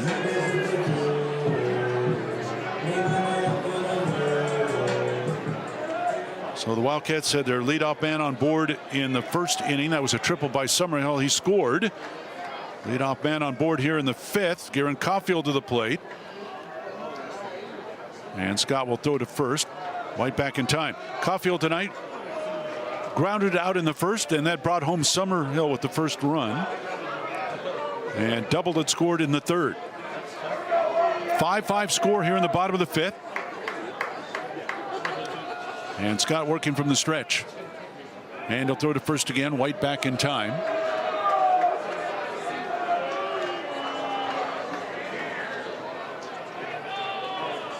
Caulfield batting .324. 4 home runs, 34 runs batted in. Scott deals, looped out towards right center field. That's going to get down for a base hit. White around second, headed for third. That ball's headed for the track. White's going to be waved around third. Caulfield into second. No throw home. Cats regain the lead. 6-5 RBI double for Garen Caulfield.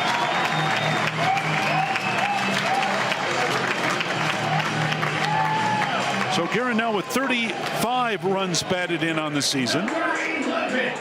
Another extra base hit for the Wildcats tonight. I mean, that is now 4 doubles and 2 triples tonight.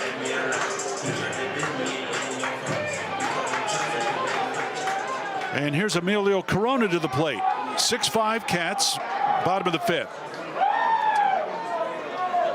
Corona singled in a run his last time up. That brought Caulfield home from second. Same scenario here as he fouls it back to the screen for strike 1.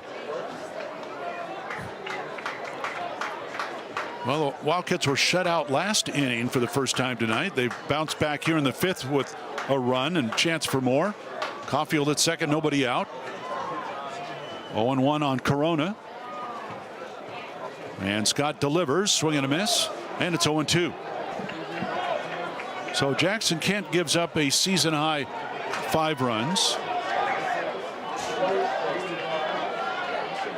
Matt Scott, again, he'd given up 5 runs in back-to-back games, and now time called here. It looks like a ball got away from the Stanford bullpen, and so that'll be retrieved. This is now a season high in runs surrendered by Matt Scott.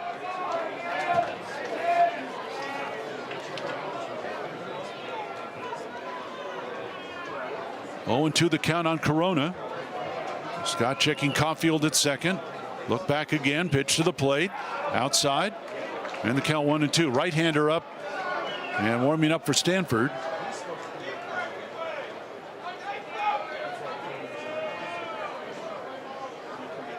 Cats with a 1-run lead.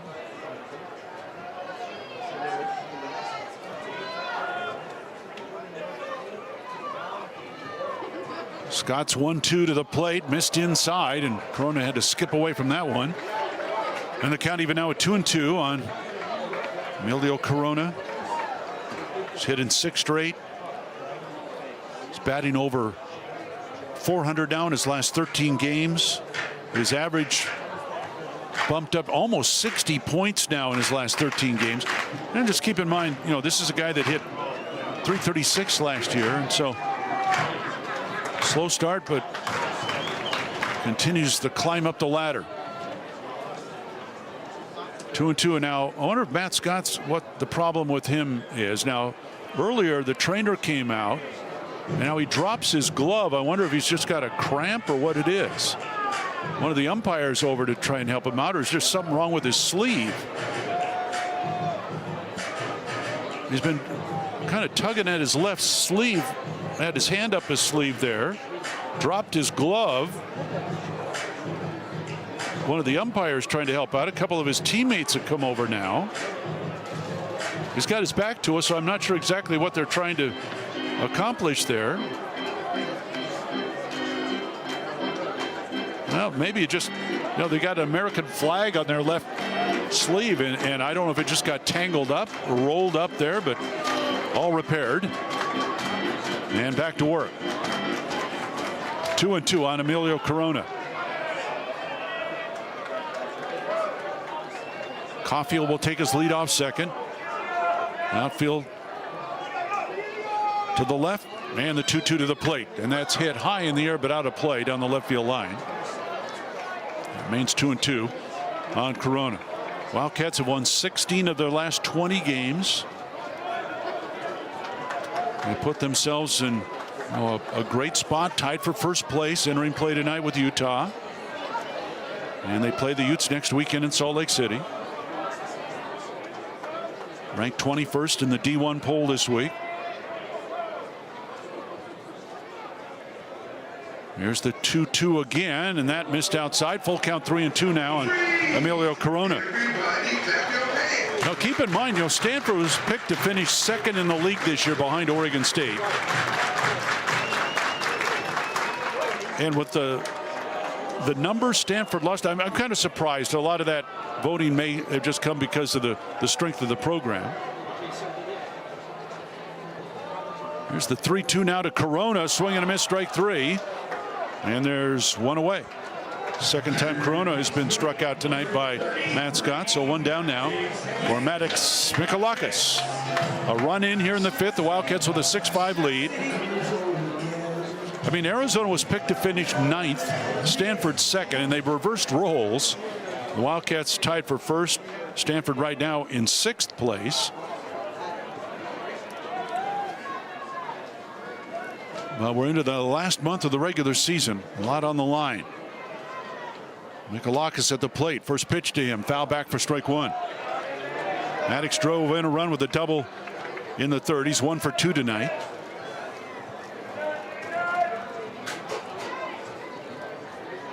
Matt Scott now at 85 pitches. He has struck out 7, walked none. Set for his 0-1 to Mikalakis, and here it is, missed outside. 1 ball and 1 strike.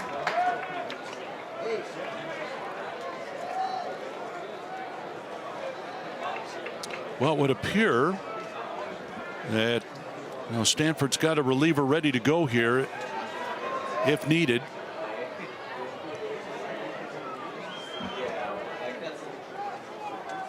One pitch to Mikalakis, popped him up, foul territory left side. Becerra, the third baseman, to give it a look, but it's into the seats. And the count 1-2 now on Mikalakis.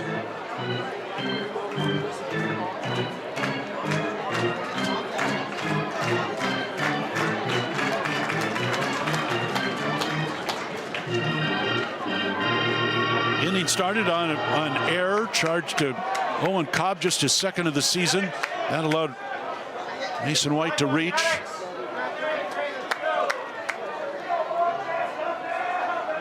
Caulfield doubled him home. Guerin at second now with 1 away. And the 1-2 pitch to Mikalakis is driven to right center field for a base hit. Caulfield waved around third. He's headed home. Mikalakis going to second. Another double for the Wildcats, and they've got a 7-5 lead.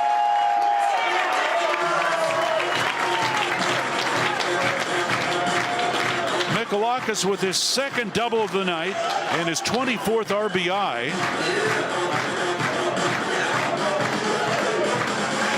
And after the Wildcats gave up a 3-run lead. They're back up by 2. We'll have a new pitcher coming in for Stanford, and that will do it for Matt Scott.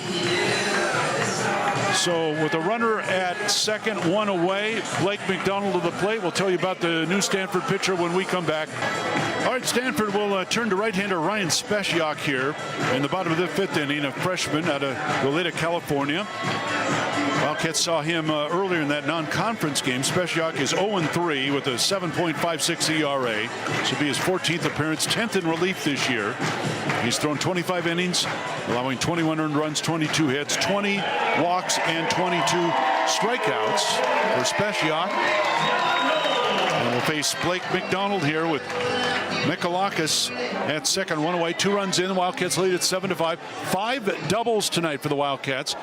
That ties a season high for the team. McDonald has a single and a strikeout tonight. And the right-hander Speciak ready, and his first pitch of the game is up high for ball 1.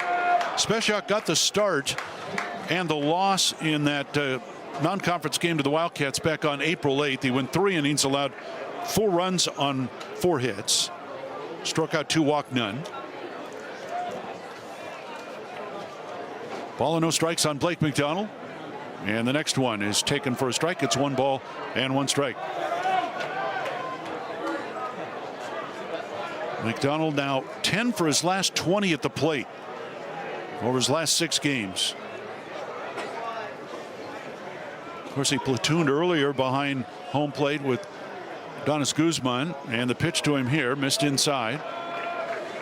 Guzman hurt in practice on Wednesday. Now we understand he should be back tomorrow, but McDonald has made the most of his opportunities, and even when not catching, Chip had him in as a DH. Paid some big dividends at the plate. Chance here to add to that. Here's the 2-1 pitch to him. Swing and a miss, and the count 2-2 now on McDonald. Andrew Kane on deck.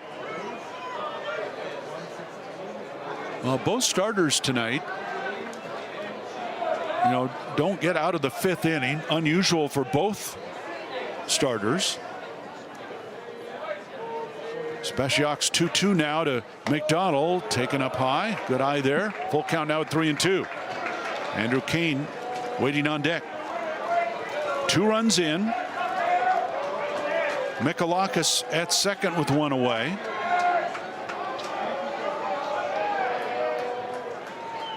Speciak will check him. Payoff pitch now to McDonald. Missed inside, ball 4. First walk issued by Cardinal pitching tonight. And it puts runners at first and second now for Andrew Kane. 7-5 Arizona with the lead. And Kane tonight has joined the double parade. He's got a double and a ground out. Drove in a run. So here we are, bottom of the 5th. 2 on, 1 out. Speciak facing the left-handed hitting Andrew Kane. First pitch to Kane, taken for strike 1. Nobody in the Stanford bullpen at the moment, as they've headed back to the dugout now, leaving it to Speciak for the moment. Wildcats with 9 hits tonight, 7 for extra bases, 5 doubles and 2 triples.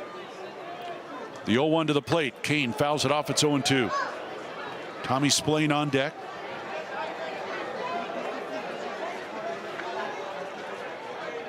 Kane, the freshman out of Oro Valley.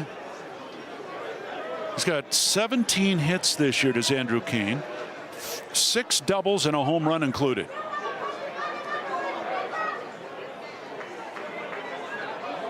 Speciak from the stretch.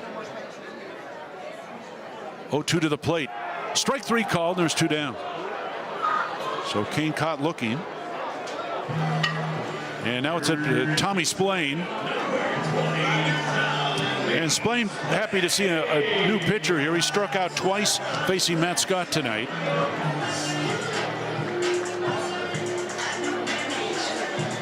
So Splain, who is 4 for his last 38 at the plate.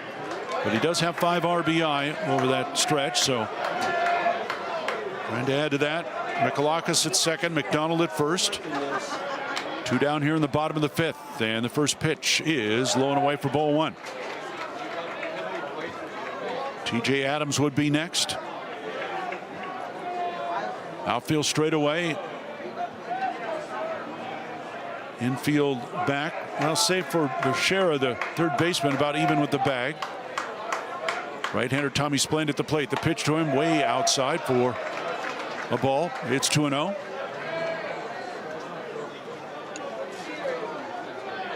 Wildcats have scored in all but one at-bat. Stanford has scored in 3 of their first 5 at-bats. 7-5 Cats with the lead. 2 out here in the bottom of the fifth. And the 2-0 coming to Spillane, taken for a strike. That was a good pitch. Spillane wished he would have taken a swing at it. I think the crowd agrees with that. It's tough to say from here, of course, but you see Tommy like he's about ready to pull the trigger and just couldn't quite do it. 2-1 on Spillane. Speciak checking the runners. Pitch to the plate. Curveball swing and a miss. And it's 2-2 now.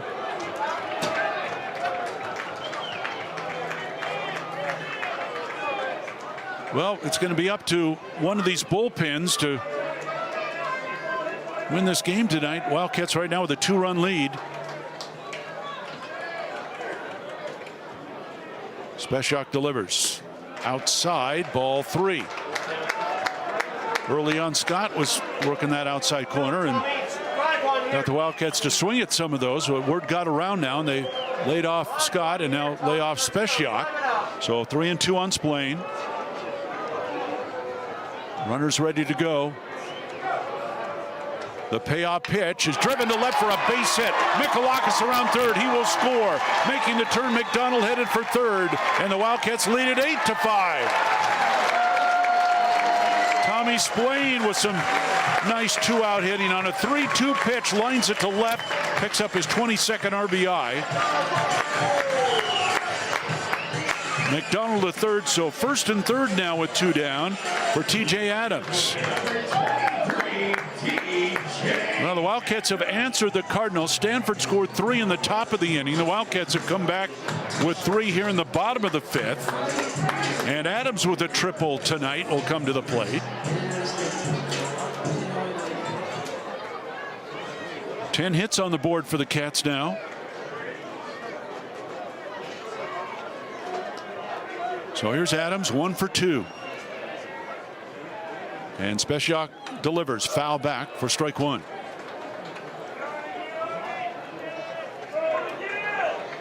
Wildcats, that's their second 2-out RBI of the night.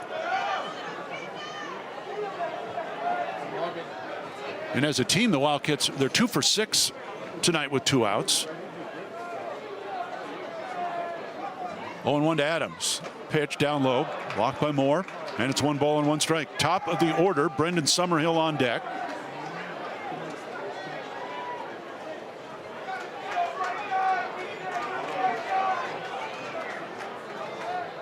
First and third. Got McDonald at third, Spillane at first, and the pitch. And that gets away from Moore, and in from third to score is McDonald, and the Wildcats lead it 9-5. On to second goes Spillane. 4 runs in the inning. Now the Cardinals have made some mistakes tonight. I mean, they had an error to lead off the inning, and Mason White ended up scoring. A wild pitch earlier.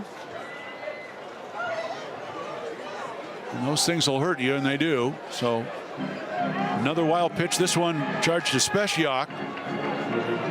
So McDonald scoring. Spillane to second. To count 2 balls and a strike on Adams. Cardinal will scramble the bullpen. Speciak from the stretch. And the pitch down low for ball 3. 3-1 now to TJ Adams.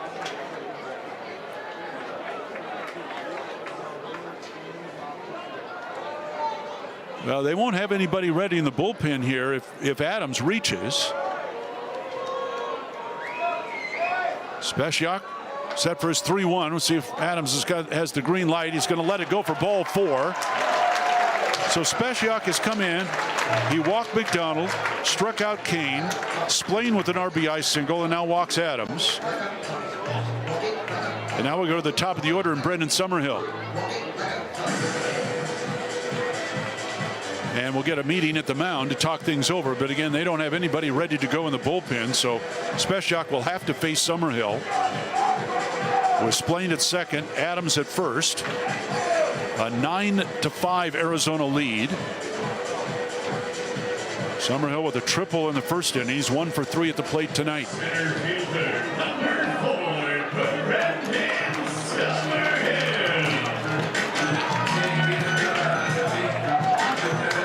Well, you never say never, of course, and we're still, midway through this game, and so what the Wildcats saw, I think last Sunday in Seattle, they know that they need as many runs as humanly possible here tonight. They're up 9-5, and here comes the first pitch now to Summerhill, and it's down low for ball 1. Mason White on deck. He got this thing started here in the bottom of the 5th. Reached on the air. Caulfield doubled him in. 1-0 on Summerhill. And the pitch in the dirt, blocked again by Moore. 2-0 on Summerhill.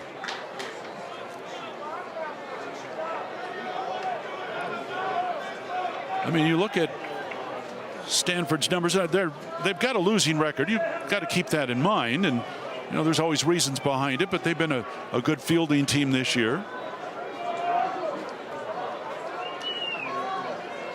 But a couple errors tonight, a couple wild pitches tonight.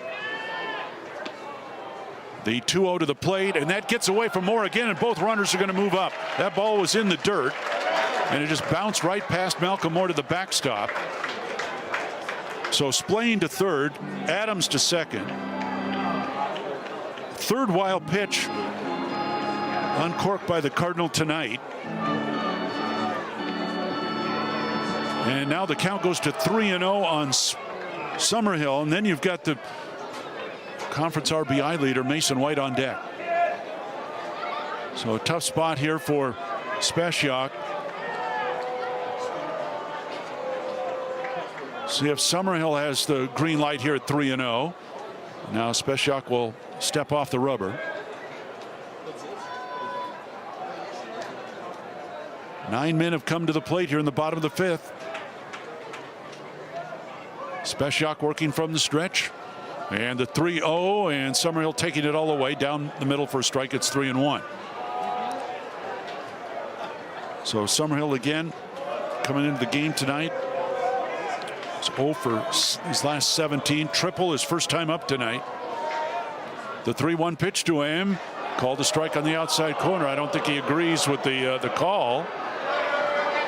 And now it's a full count at 3-2. 2 out. Come on, Brendan. Drive one. Come on, drive one. Spesiak delivers and fouled off by Summerhill. Splain with a RBI single on a 3-2 pitch. Summerhill looking for the same here. Wildcats up 9-5, bottom of the 5th. Spesiak set from the stretch. Another 3-2 to the plate, fouled off again. So it remains 3-2 on Summerhill. Well, we'll close the book on the starting pitchers tonight. Again, neither of them showing what they had throughout the season up till tonight. Both gave up a season high in runs. Matt Scott for the Cardinal, 4 1/3, gave up 8 runs, 7 earned on 9 hits. And Jackson Kent tonight, 4 2/3, gave up 5 runs on 7 hits. The third 3-2 now to Summerhill. Here it is, hit to right, but well foul and out of play.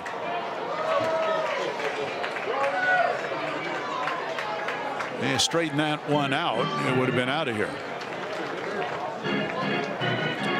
Well, they still have not started up in Eugene. Utah and Oregon delayed by rain. Everybody else in action tonight. We'll update you when we can. Here comes another 3-2 now to Summerhill. Swing and a miss, strike three, and Speciak gets out of it without any more damage. But the Wildcats strike for 4 runs. They had 3 hits, 2 doubles and a single. There was an error and 2 men left. So we go to the 6th. Arizona 9, Stanford 5. This is Wildcat baseball from Learfield. And Timo Bechara will lead it off here against Kyler Haney. Haney came in and struck out Haskins to end the 5th. In relief, of course, of Jackson Kent. So Bechara at the plate, and the first pitch to him is in there for strike 1. Bechara 0 for 2 tonight. Fly ball to center and a strikeout.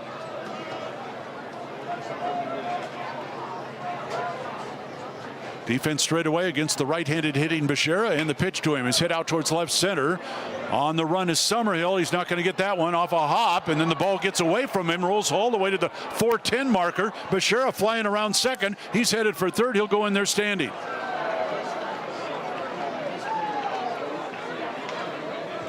So you knew that was going to be tough for anybody to get to. Adams and Summerhill. Summerhill he thought he had a shot on it. The ball bounced up and then it glanced off his glove and rolled all the way to the deepest part of the ballpark. And Bechara showing some speed. He just kept on running, gets all the way to third. So it'll be a single, and then an error will be charged to Summerhill, allowing Bechara to get to third. So here's Owen Cobb, top of the order, and he takes a strike from Haney. First error of the night charged to the Wildcats, 4th of the season against Summerhill.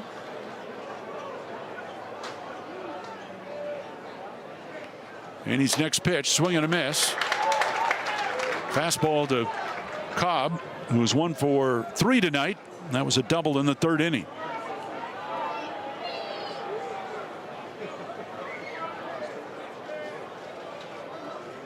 Haney set and is 0-2. Bounce towards White. Runner coming in. Bechara. He'll score. The throw to first in time for the out.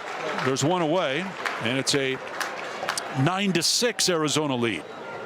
So Cobb will pick up his 31st RBI on the ground out.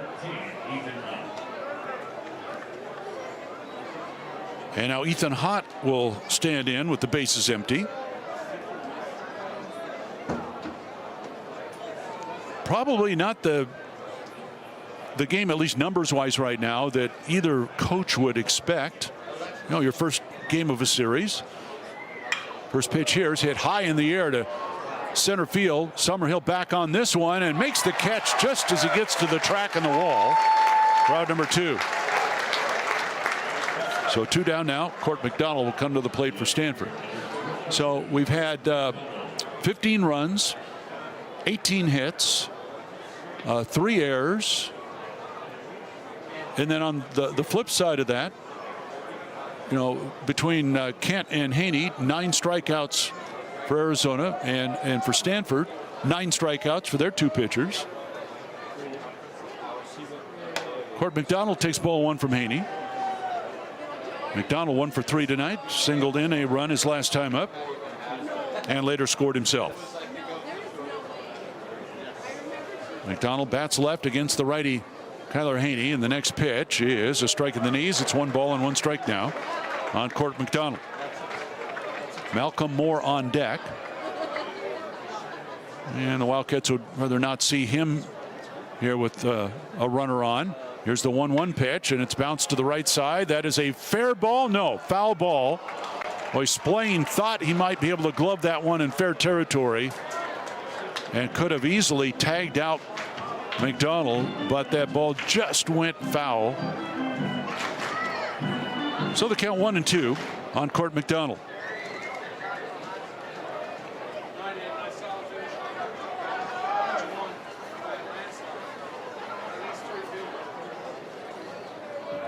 McDonald back in from the left side. Haney's 1-2 to the plate. A ball, high and away. Count 2-2. Cardinal on the road this year have a record of 7-9.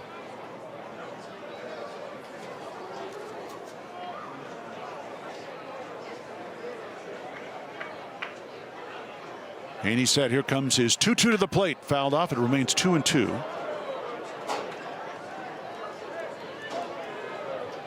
Well, these teams have seen each other in the Pac-12 tournament in both years. You know, last year the Stanford beat the Wildcats 2 years ago in Scottsdale. Arizona returned the favor with a run rule win last year. Of course, then the Cardinal went on. They didn't. You know, they went on to World Series last year. Here's the 3-2, and that's lined to right. Corona's going to take that on a couple of bounces and got there to hold McDonald to a single. So second hit of the inning, second hit of the night for Court McDonald. And Malcolm Moore will come to the plate here. 9-6 Arizona with the lead. We're in the top of the 6th inning. So last year up in Scottsdale, Stanford did not win the tournament. Oregon won it, but you know the Cardinal went 1-2, but they got onto the World Series, although lost their first 2 games.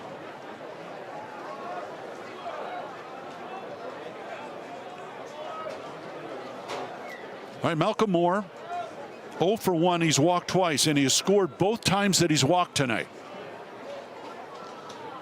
Kyler Haney set, and his first pitch to Moore. Bounced up there, and boy, McDonald couldn't find the ball for a split second, but he did, and that will hold the other McDonald, not related, Court McDonald at first base.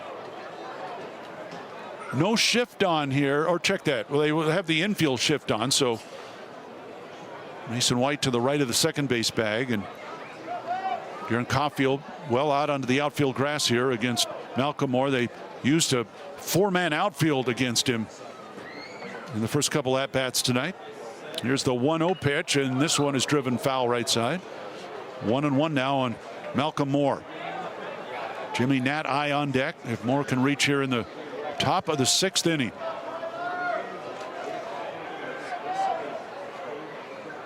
Busy night at home plate.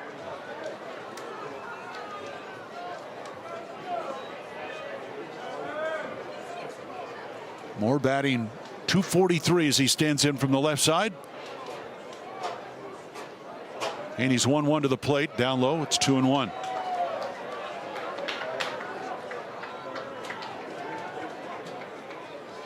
Stanford will be home to ASU next weekend, then they finish at UCLA.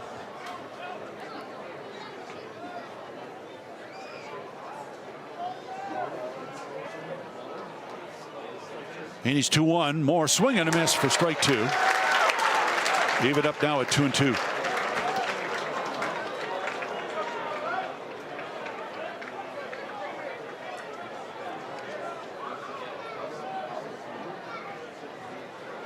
So Haney came in last inning, again struck out Haskins to end it, gave up the leadoff single here tonight.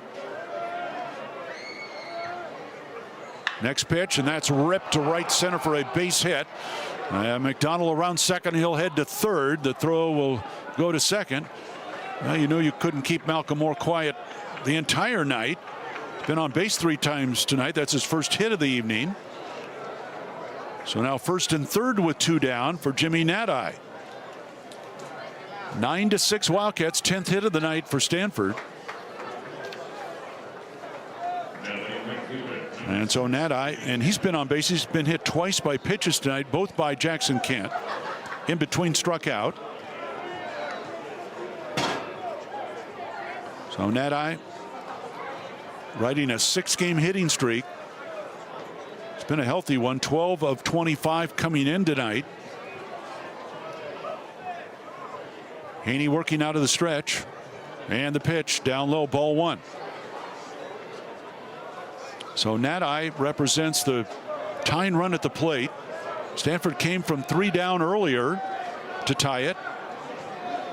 They were down by 4 entering the 6th, and here comes Chip Hale. And that may be it here for Haney. He's gone 1-0 on Nati, and the Cats are going to go to the bullpen. We'll tell you about that when we come back. This is Wildcat Baseball from Learfield. And Nati again with 6 home runs and 33 RBI at the plate. Tied for the team lead in homers.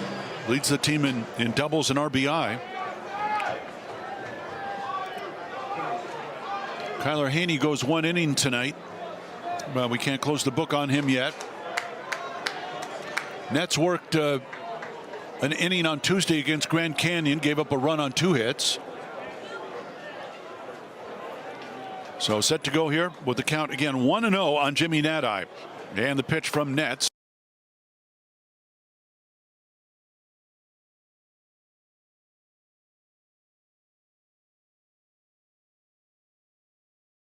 He did pitch twice last season at Stanford.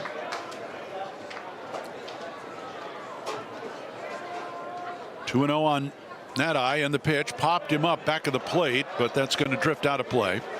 And the count 2-1 now on Jimmy Nadai. Brandon Larson on deck for Stanford. Well, again, the Wildcats had a 3-1 lead. They had a 5-2 lead, a 9-5 lead. It's now 9-6. Right-hander up in the Stanford bullpen. Nets, meanwhile, trying to end the top of the 6th here. 2 balls and a strike on Jimmy Nadai. Runners at the corners. And Nets from the stretch. And here's his pitch to the plate. And it's foul back again. 2-2 on Nadai. Outfield straightaway. Infield back. Mikalakis guarding the line at third.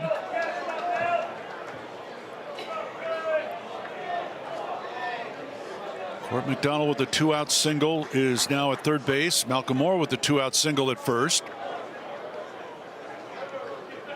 Everybody steps out for a moment.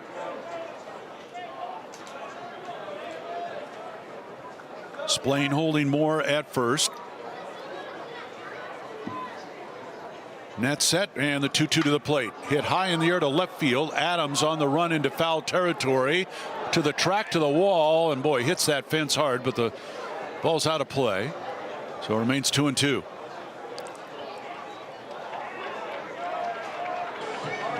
We've seen some guys hit that fence. It's about a waist-high fence down the third baseline, and that can hurt.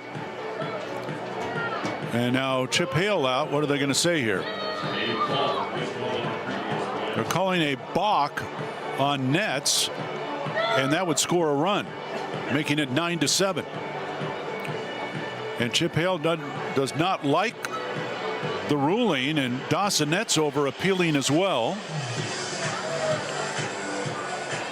So McDonald will score. It's 9-7. Moore will advance on to second base. Now Chip Hale done with his discussion, or at least he started to head back to the dugout. Nets, though, continues to talk to the first base umpire. And Scott Latendre, the home plate umpire, in to join the discussion. And now Chip Hale is re-engaged for a moment. And Nets is still talking to home plate umpire Scott Latendre right now. Does not understand why it was called a balk, and they're trying to explain it to him, but obviously there's a disagreement. So McDonald scores. It's 9-7 Arizona. Moore to second. Count remains 2-2 on Jimmy Nadai, who was the tying run. Now Blake McDonald out to the mound here just to briefly talk to Nets, I think trying to settle him down, because Dawson was visibly upset with that call. So he's got to regain his composure here. Steps back behind the mound, rubs up a new baseball. 2 balls, 2 strikes to count on Nadai. This game has had a little bit of everything. Strike him out. Here's the 2-2 to the plate now, up high. It's full count now, 3-2. Brandon Larson on deck. Well, the Wildcats have scored a run on a wild pitch tonight. Now Stanford has scored a run on a balk.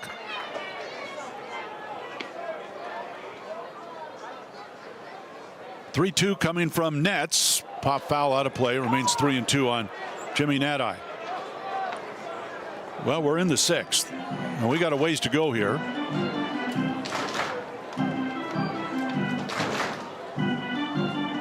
Stanford has pushed 2 runs across here in the inning.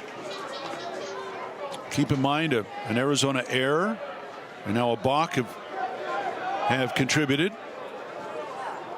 Second 3-2 pitch now to Nadi. Nets is set, and here it is, and it's hit towards right center field. On the run, Summerhill. It gets by him all the way to the wall. Around third comes Moore. He will score. Headed to second with an RBI double. Jimmy Nadi, and it's a 9-8 game. Nadi with his 34th RBI. That's leads Stanford. So 3 runs in the inning. And now the tying run for Stanford is at second base for Brandon Larson, who has 3 hits tonight. Season high 3 hits for Larson. Also, I would say a career high. He played at UC San Diego last year. Hit .295. First year at Stanford. So he's driven in 2, 3 singles tonight. And the first pitch from Nets, off speed, missed inside for ball 1. 9-8 Arizona. The Cardinals have now out hit the Wildcats 11-10.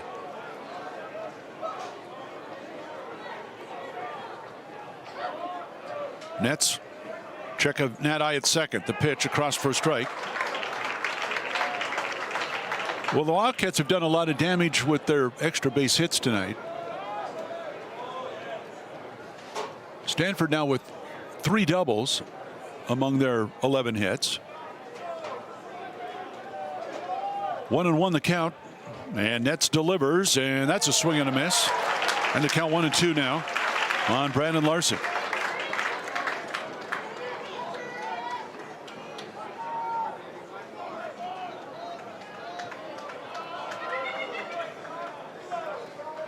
Nets trying to finish this off here and keep the Wildcats in front. And here's his 1-2 to the plate outside. 2-2. Well, and just a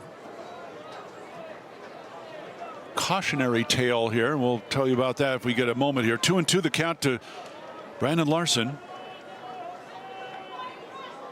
Nets check of the runner at second. Pitch to the plate down low. It's full now, 3-2. If you look at the last 2 games, the Wildcats gave up 19 hits to Washington, 23 to Grand Canyon, and now third straight game double-digit hits. Stanford with 11.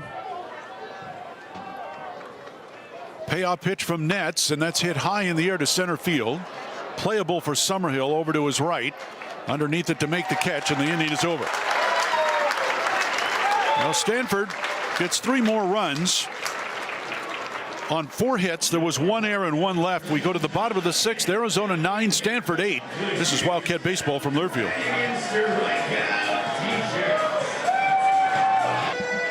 Bottom 6. New pitcher for the Cardinal, Cassius Thomas, will come on, a right-hander here in relief of Ryan Spesiak. Matt Scott went 4 1/3 in the start tonight. Then Spesiak, and now Thomas will take over here and face Mason White to lead off the bottom of the 6th inning. A 1-run game. Arizona up here 9-8.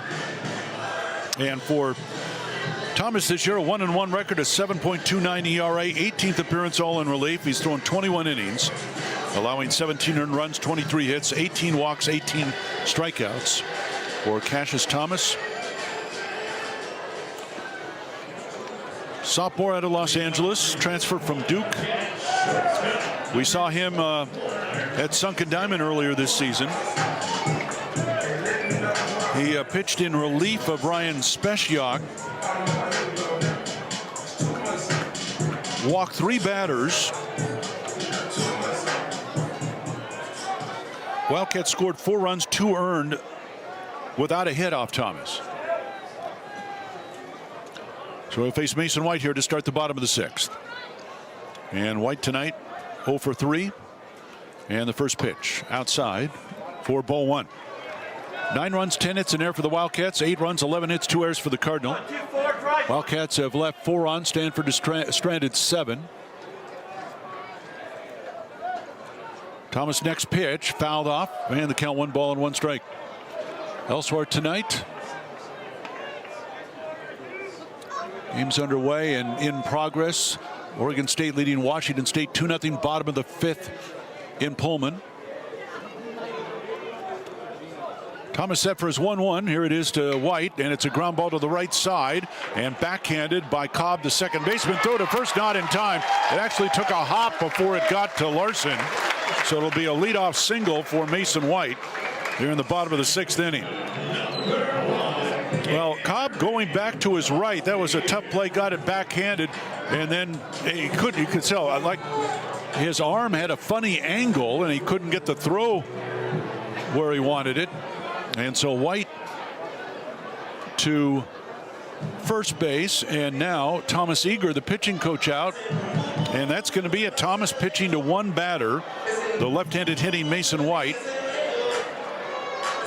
and the Cardinal will make a change. So we'll take another break. New Stanford pitcher coming on. This is Wildcat Baseball from Learfield. All right, the Cardinal will turn to right-hander Trevor Moore here in the bottom of the 6th inning.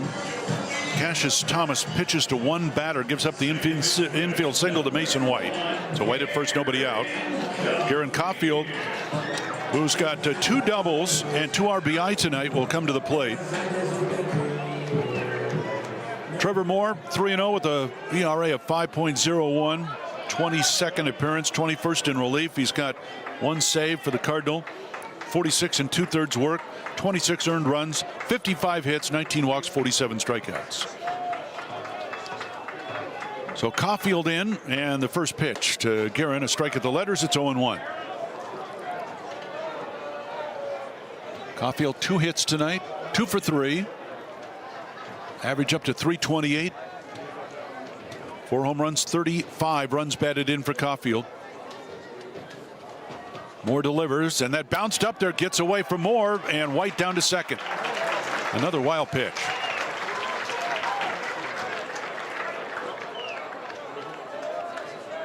Just things that you don't normally see out of a Stanford team. Got some young guys.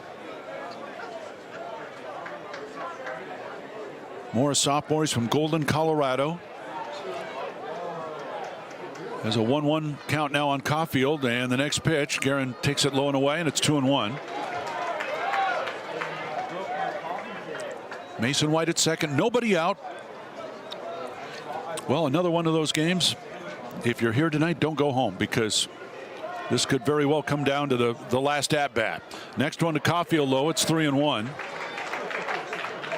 Infield in, the corners come in.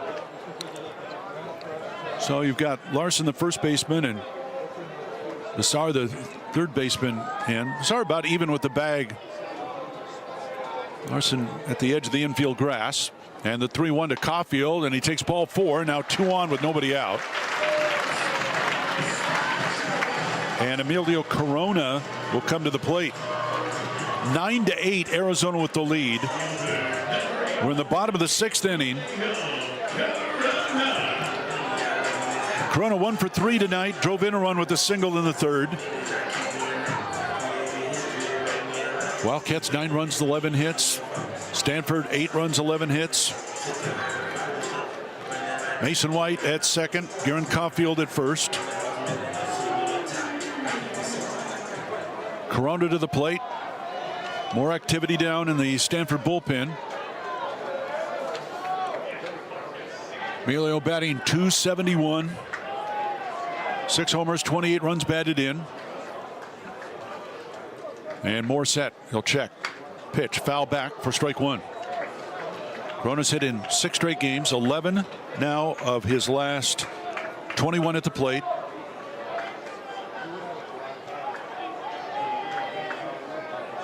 A good gauge of where Emilio was last year. He had 16 multiple hit games. He's got 14 so far this year, and takes a pitch down low. It's 1 ball and 1 strike. Batting cleanup. Guzman has been in that 4th spot a lot lately. Out tonight, injured. We do expect him back tomorrow. Here's the 1-1 now. Corona takes it high. It's 2-1. Right-hander up, warming for Stanford. Wildcats with a 9-8 lead here in the bottom of the 6th inning.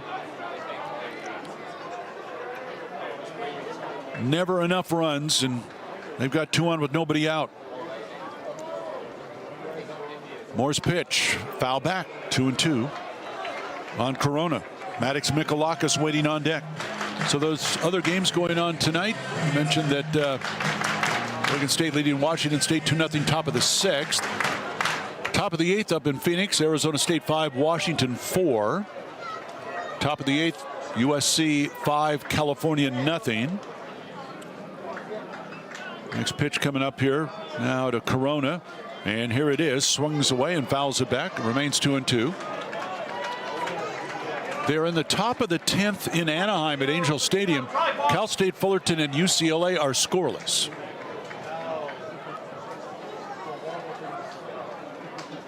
No start yet in Eugene, and I don't know if that one, how long they're going to wait on that one. Here's the 2-2 to Corona in the dirt. Did not go around on the check swing, and it's a full count at 3-2.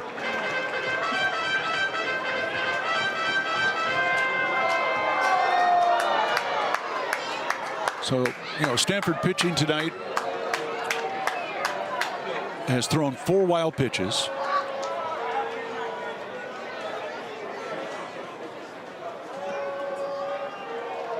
The 3-2 here, line foul down the right field line, and it will remain 3-2 on Emilio Corona. Cardinals have given up 5 doubles, 2 triples tonight.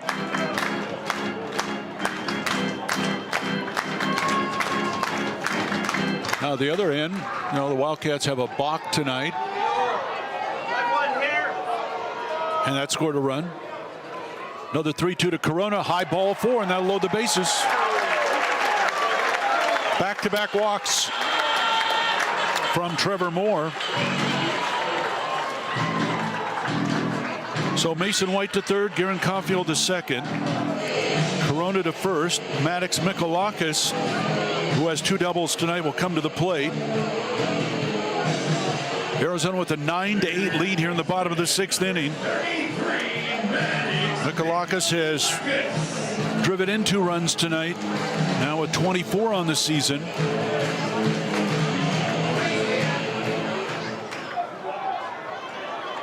Arizona leading by 1. Mikalakis now with 8 doubles on the year, and Moore delivers, and it's outside for ball 1.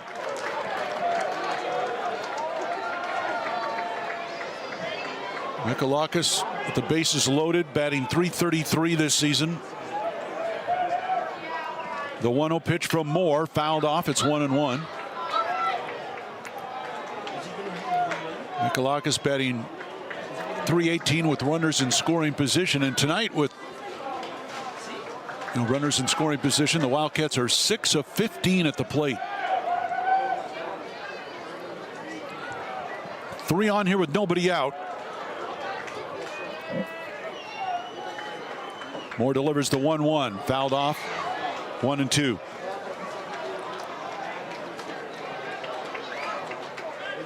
Well, the Wildcats have scored so far tonight over their first 5 innings. They had scored in 4 of them. Only the 4th inning where they shut out.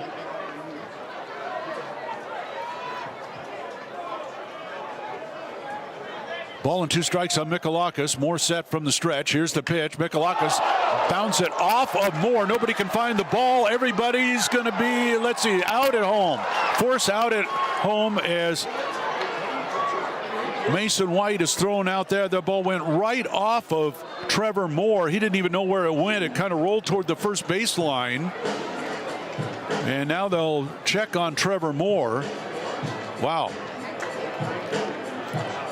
Just lined right off of Moore.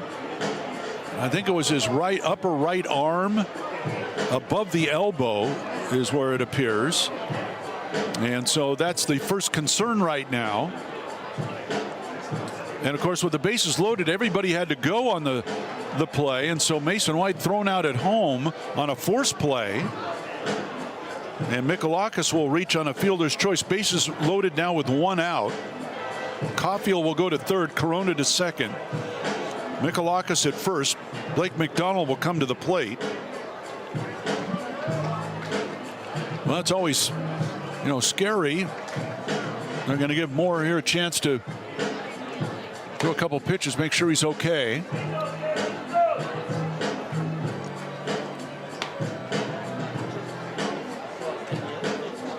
So if you're scoring, it goes 3-2, first to home to get White.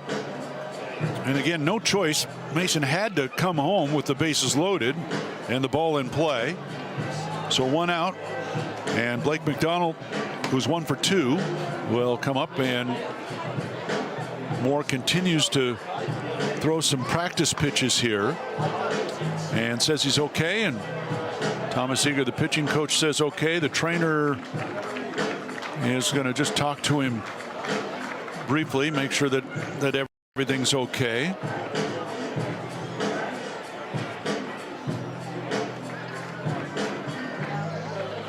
So 9-8 Arizona, 1 out here in the bottom of the 6th inning. And like I said, we've had a little bit of everything tonight. So Blake McDonald to the plate. Blake's been on base twice tonight and scored both times. Singled in the 2nd, walked in the 5th, came home on a wild pitch. And up there now with the bases loaded, 1 away. And Moore's first one low and away for ball 1. Stanford keeps a right-hander warming up in the bullpen. Moore, the 4th pitcher of the night. The 1-0 outside, 2-0. Moore walked the first 2 men that he faced here in the 6th. Caulfield and Corona, the fielder's choice, allowing Mikalakis to reach. Now 2-0 on McDonald, and the pitch. McDonald fouls it back. It's 2-1. Well, just the way this game has gone tonight, the Wildcats need to jump on this. Base hit should score 2. Sac fly would score 1. The 2-1 to the plate. That's driven to left for a base hit. In to score will come Caulfield. Corona going to be stopped at 3rd as McDonald was able to get up with that ball in left. That's the Stanford McDonald. The Arizona McDonald. Blake just drives in his 11th run with a single to left. And the Wildcats now lead at 10-8. And still going here in the 6th. Corona at 3rd. Mikalakis to 2nd. Blake McDonald to 1st. Andrew Kane to the plate. 12 hits now for the Cats tonight. 2-run lead. Again, they've been up. They're up 3-1. They're up 5-2. Now up 10-8. And the first pitch here to Kane is down low. Andrew tonight is 1 for 3. Doubled in a run back in the 2nd. Bases loaded here in the 6th. 1 out. Kane bats left against the righty Moore, and the pitch. Kane will take it outside. Not by much. Count goes to 2-0. So Kane batting .315. 2 home runs, 14 runs batted in. The pitch. That was a strike on the outside corner. Looked like about the same spot. 2-1 now on Kane. Tommy Spillane on deck.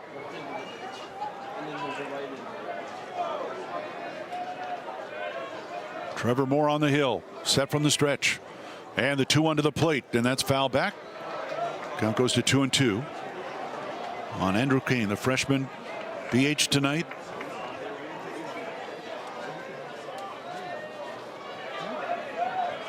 Wildcats have now scored 10 runs, double figures tonight. 26th time this year they've been double-digit hits. The 2-2 down low, 3-2 now to Kane. The 10th time this season the Wildcats have had double-digit runs in a game.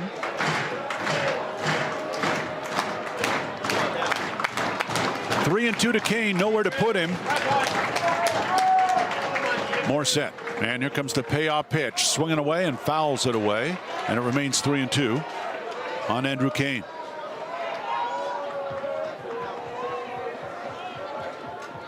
So the Wildcats, their run here, now they've scored in all but 1 at-bat tonight.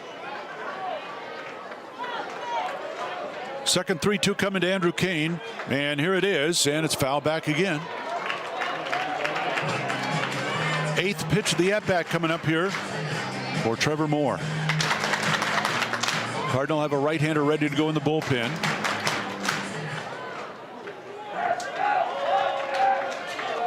Corona off third, Michalakis second, McDonald at first. The pitch to Kane, hit in the air, left field. Let's see if they tag up Corona. I believe they will. McDonald will make the catch. Corona will tag. He's headed home, and the Wildcats now lead it 11-8. Sac fly for Andrew Kane, picks up his second RBI of the night and his 14th of the season. So 2 out in the inning. The other runners hold, so Michalakis at second, McDonald at first. And here comes Thomas Eager, the pitching coach, out. Remember, Moore took that shot off his upper right arm, and I don't know if that's the reason or they just want another arm in there. So another pitching change for the Cardinal. We'll tell you about that when we come back. This is Wildcat Baseball from Learfield.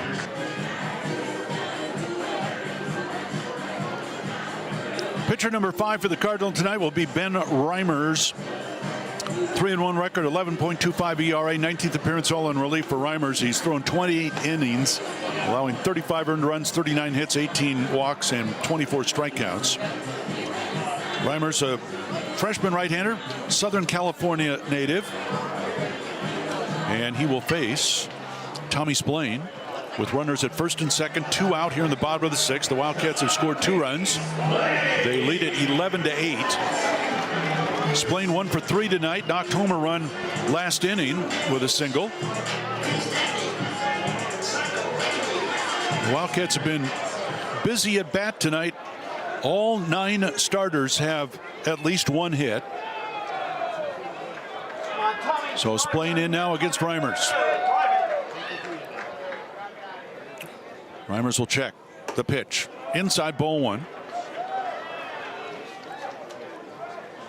Well, Trevor Moore, 2/3 of an inning. He faced 5 batters and responsible for the men on base. Walked the first 2 that he faced tonight, and they both have scored. And now the home plate umpire out to, I believe, warn Reimers. He may have maybe had his fingers to his mouth there when he was on the rubber. Not sure, but very short conversation. 1 ball, no strikes on Tommy Splain. And Reimers delivers, and Splain takes it inside. It's 2-0. No one else in the Stanford bullpen. The Wildcats have activity in their bullpen. Dawson Nets faced 2 batters in the top of the inning. Now 2-0 to Splain. And Reimers delivers, popped him up. Short left field, back as the shortstop Haskins, looking for the ball, making the catch, and the inning is over. The Wildcats had 2 runs on 2 hits. There were no errors and 2 men left, so we go to the 7th. Arizona 11 and Stanford 8. This is Wildcat Baseball from Learfield.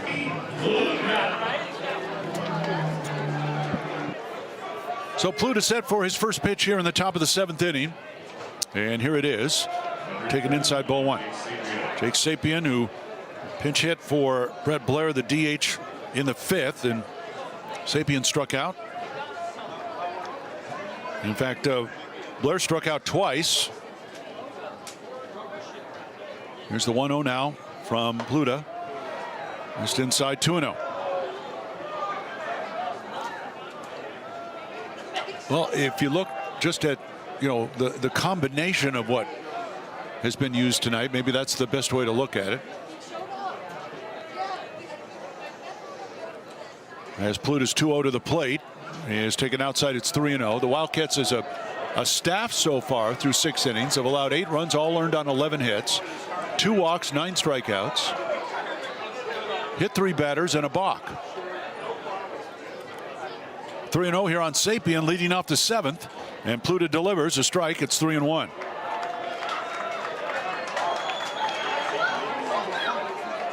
Trevor Haskins on deck for Stanford.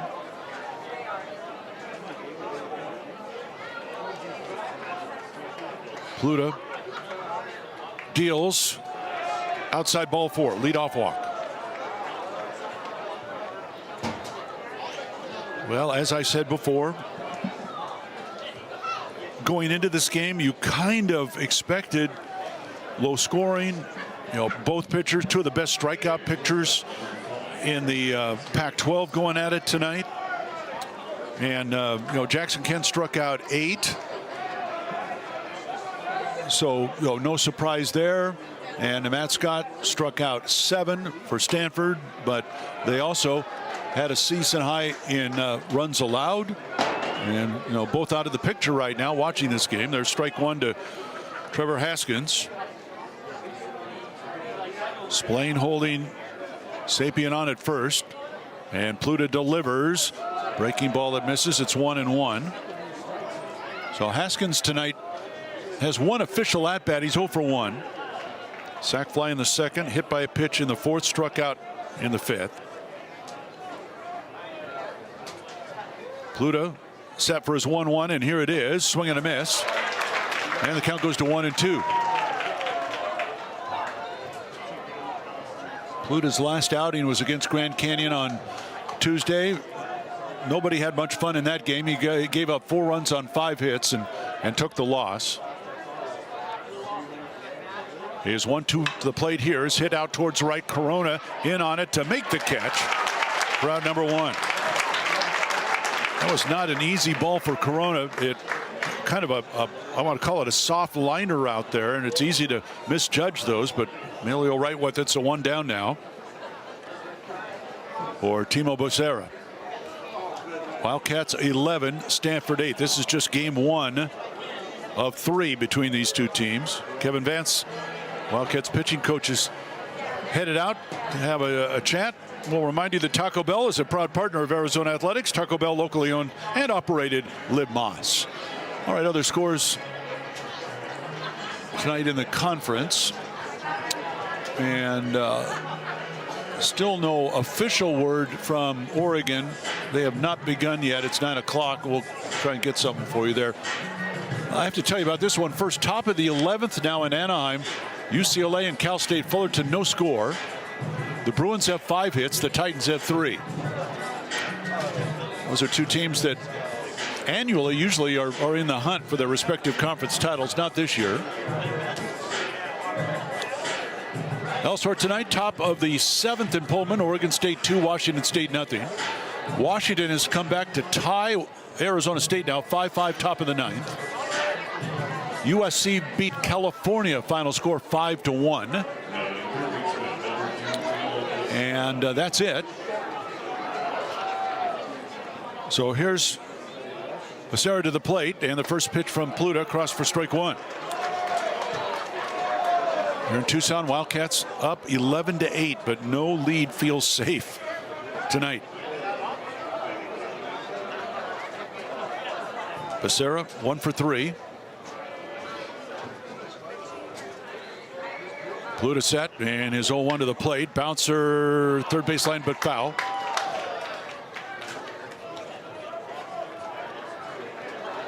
Becerra out of Clovis, California. Great high school team there. In fact, they won the CIF Division I championship back in 2021.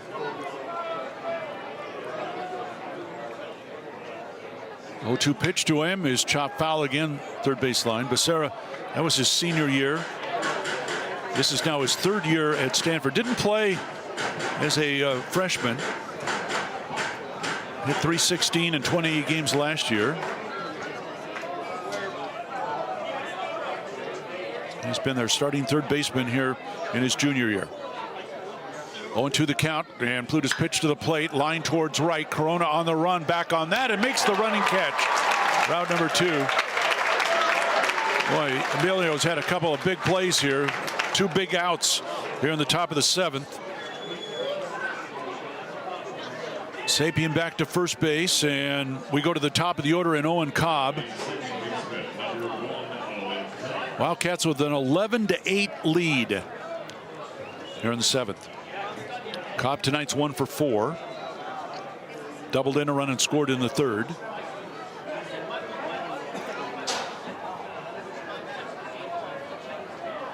Pluta trying to get through this inning unscathed, and Cobb showing bunt, takes a ball, and it's 1-0.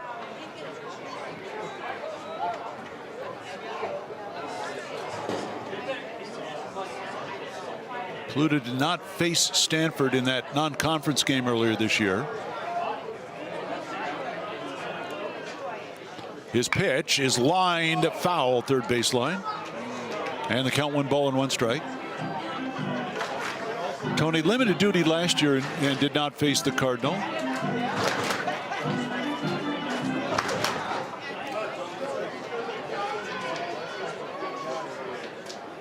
Ball went way down into the corner down there, but it's still, the umpire wants them to get rid of that, and so T.J. Adams will go scoop it up and toss it over the fence there. Potential injury situation, of course, if anybody stepped on it, and Adams in particular. So 1 ball and 1 strike on Owen Cobb. 2 out, runner at first here in the top of the 7th, and Tony Pluta on the hill. Here's his 1-1 to the plate, and that's in there for strike 2, and the count goes to 1-2.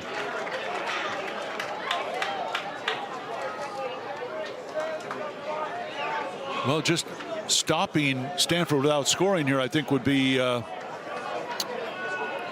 good news. And now Pluta's being warned. He stepped out for a moment. Officially a rain out in Eugene tonight, so Oregon and Utah will play a doubleheader tomorrow, weather permitting. 1-2 on Cobb, and the pitch, and that's grounded into left field for a base hit. Stopping at second is Sapien, so Cobb on for the 2nd time tonight, and now Ethan Hott to the plate.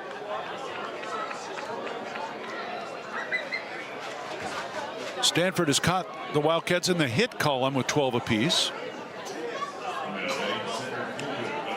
So Ethan Hott, he's 2 for 4 tonight with a single and a double. Run scored in an RBI. Well, somebody's going to stop somebody here before it's over tonight. Hott, the tying run at the plate, does not have a home run this year, and he'll take ball 1 from Tony Pluta. Arizona 11, Stanford 8.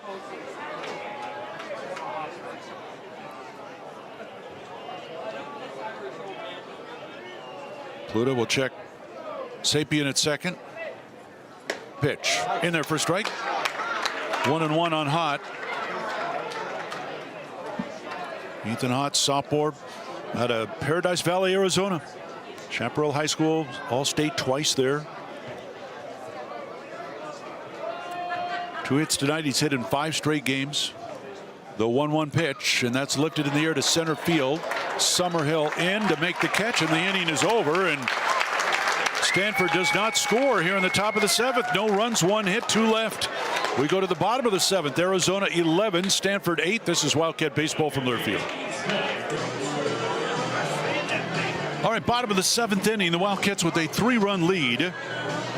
And they will send up T.J. Adams, Brendan Summerhill, and Mason White.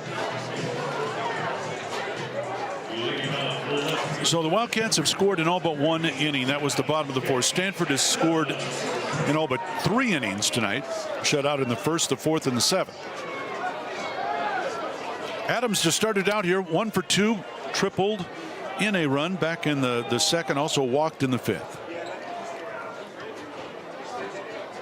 Ben Reimers remains on the hill for Stanford and delivers a strike to T.J. Adams.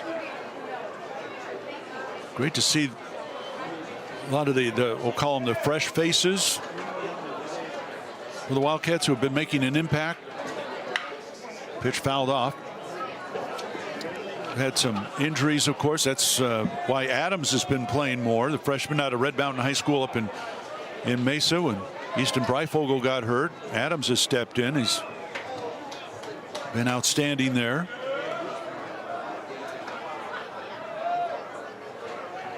0-2 the count. And Reimers delivers, and that's a little looper back of second base and into center field for a base hit. Second hit of the night for T.J. Adams. Well, the Wildcats have had a hit now in every at-bat except the fourth inning. And here's Brendan Summerhill to the plate. 13th hit for the Cats tonight. They've got an 11-8 lead. And like I said, I mean, the more the merrier when it comes to runs. Stanford still has 2 more at-bats here coming up. First pitch to Summerhill, and that is hopped, a short hop, grabbed nicely by Cobb to second for 1. Throw back to first, and the double play, and there's 2 down.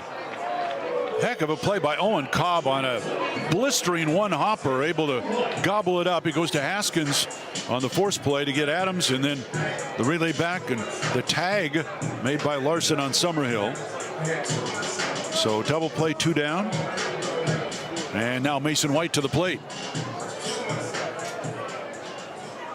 Well, in a game that has been a little slower than we've seen. Chip Hale likes to, play at a good pace, but tonight, well, a lot of runs scored, a lot of hits as the pitch bounces up there. And did that get home plate umpire Scott Latendre, I think? And he sprinted to his left. He got hit earlier in the foot. Took off the mask here and says, "I'm okay." 1-0 the count on Mason White.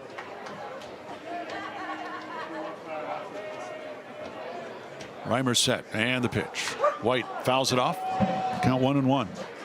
So no activity in the Stanford bullpen. The Wildcats do have activity in their bullpen. And we're getting to kind of the situation here that has made this staff, this Arizona staff, so good this year, and that is they just ask each guy to go out, give us an inning, get us 3 outs. It's worked well. Here's the 1-1 up high. It's 2-1. And so, indeed, if they do make a change, Tony Pluta pitched his inning. The surprise tonight again, Jackson Kent, 4 2/3. And the 2-1 here to White outside. The 3 starters for the Wildcats, Jackson Kent, Clark Candiotti, and Cam Walty, they averaged 6 innings per start.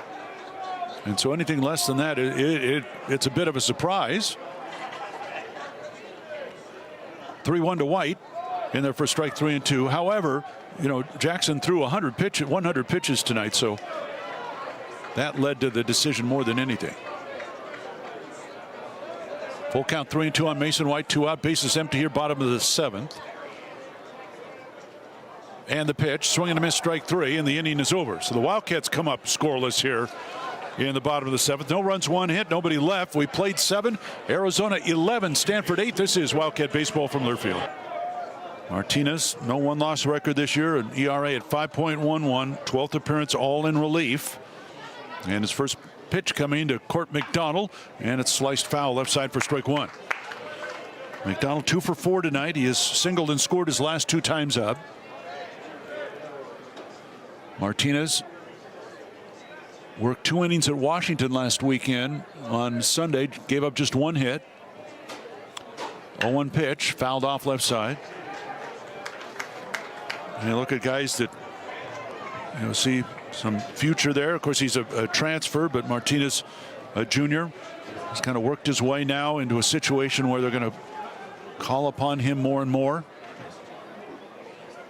Here's his 0-2 to the plate. In there for strike 3 call. Nice start for Martinez. McDonald down looking. So 1 away here in the 8th, and now we'll see Malcolm Moore to the plate. It's good to see Moore with no one on base. 11-8 Wildcats, and they're going to go back to their 4-man outfield. They did this early. The first 2 at-bats. At one point there, they even had Mikalakis playing to the right side of the second base bag. They had nobody on the left side of the infield against Moore, who bats left, of course. And here's the first pitch from Martinez in there for strike one. And so Mason White is, we call him the left fielder. We'll call TJ Adams the left center fielder, Summerhill the right center fielder, and Corona the right fielder. How's that? Here's the 0-1 now to Moore. Swing and a foul back. It's 0-2. Well, Moore tonight is officially 1 for 2. He's also walked twice and scored both times. Every time he's been on base, the 3 times he's been on base, he has scored. If you heard our pregame interview with Chip Hill, it was the one name he mentioned when I asked him about Stanford, Malcolm Moore. And the 0-2 pitch. Swing and a miss, strike 3. And Martinez strikes out the first 2 men that he faces. And a big one there getting Moore. 2 down here in the 8th. And that'll bring up Jimmy Natai. So Martinez again at Washington gave up just 1 hit in 2 innings. Previous to that, 1 hit in 2 innings at New Mexico State. And so making some inroads here, like I said, getting into more games. And a great start here. He struck out the first 2 men that he faces. Natai to the plate. And Martinez pitch, low and away, ball 1. Natai doubled his last time up. He's been hit by a pitch twice tonight. Both times by Jackson Kent. The 1-0 for Martinez, and that's a hopper down to Mason White. Up, fires across for the out. A 1-2-3 inning for Matthew Martinez and the Wildcats. We go to the bottom of the 8th. Arizona 11 and Stanford 8. This is Wildcat baseball from Learfield. Wildcats, well, wouldn't be bad to add some more here. And Caulfield's had a good night. 2 for 3, 2 doubles, 2 RBI, 2 runs scored, 3 runs scored. He walked in the 6th and scored, so Caulfield will lead it off here against Ben Reimers. And the first pitch to Caulfield, hit high in the air, out towards left field. McDonald on the run, near the line into the corner, and makes the catch in foul territory just before he gets to the fence for out number 1. And he was actually pulled towards center field, so Court McDonald, long run there. 1 out. Emilio Corona to the plate. Every Wildcat has at least 1 hit tonight. 7 of the 9 have at least 1 RBI tonight. Corona has been on twice. He scored twice, picked up an RBI tonight. Reimer's first pitch to Emilio, strike on the outside corner. Well, just in case Stanford gets a right-hander up and warming again, 3-1 Arizona lead. Bottom 8. Reimer's pitch, low and outside.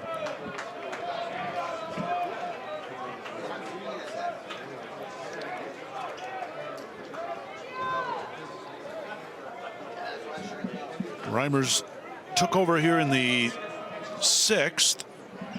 Got the final out of the 6th. Here's a shot up the middle, base hit for Corona. Second hit of the night for Emilio. I tell you what, as his bat gets hotter and harder, that's nothing but bad news for the opponents. Corona now in his last 6 games has 12 hits. He's batting over 400 in his last 13. So Corona at first, 1 away for Maddox Mikalakis with 2 doubles tonight. And Reimers delivers. There goes Corona. Pitch down low. The throw to second base is not in time. Stolen base for Corona is 12th.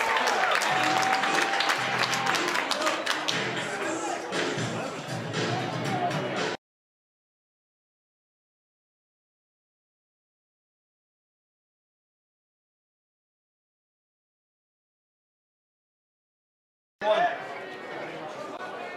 39 stolen base this season for the Wildcats. 1-0 pitch. Mikalakis takes it outside. So the Wildcats have stolen more bases this season than they have under Chip Hale the first 2 years as head coach. And we might have to go back about 6 or 7 years. Here's the 2-0, and that sails right by Moore to the backstop. And down to third will go Corona. Another wild pitch uncorked by Stanford pitching tonight. So 3-0 now to Mikalakis with Corona at third and one away.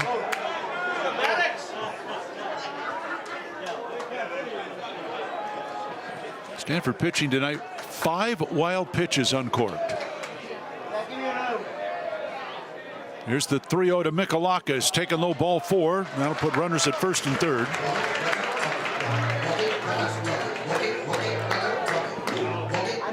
And bring up Blake McDonald. Wildcats with an 11-8 lead here in the bottom of the 8th, looking to add to it. Corona at third, Mikalakis at first.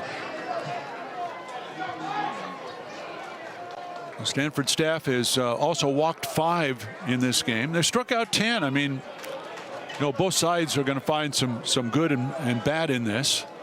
The bottom line is win the game. So here's McDonald. He's got 2 hits and 3 at-bats. He has scored twice, driven in a run tonight. Puts a bunt down, first base line, and a good one. Reimers only played at first. Run will score. RBI for McDonald, his second of the night, his 12th on the year. Well executed. And that makes it a 12-8 Arizona lead.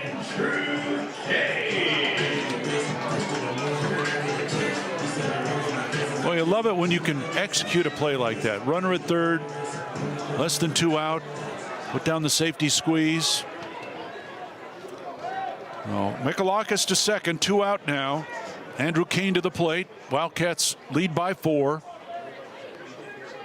Reimers with a check of Mikalakis. The pitch to Kane, missed outside ball 1.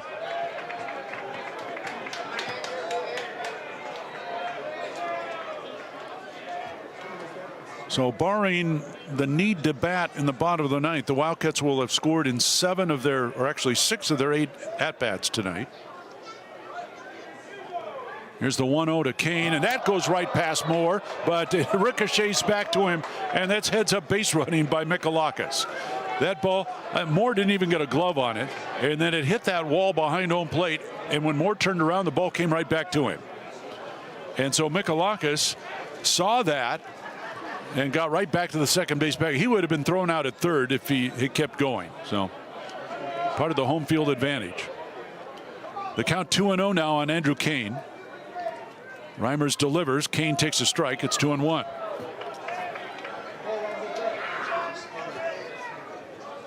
"12 runs, 14 hits for the Wildcats tonight.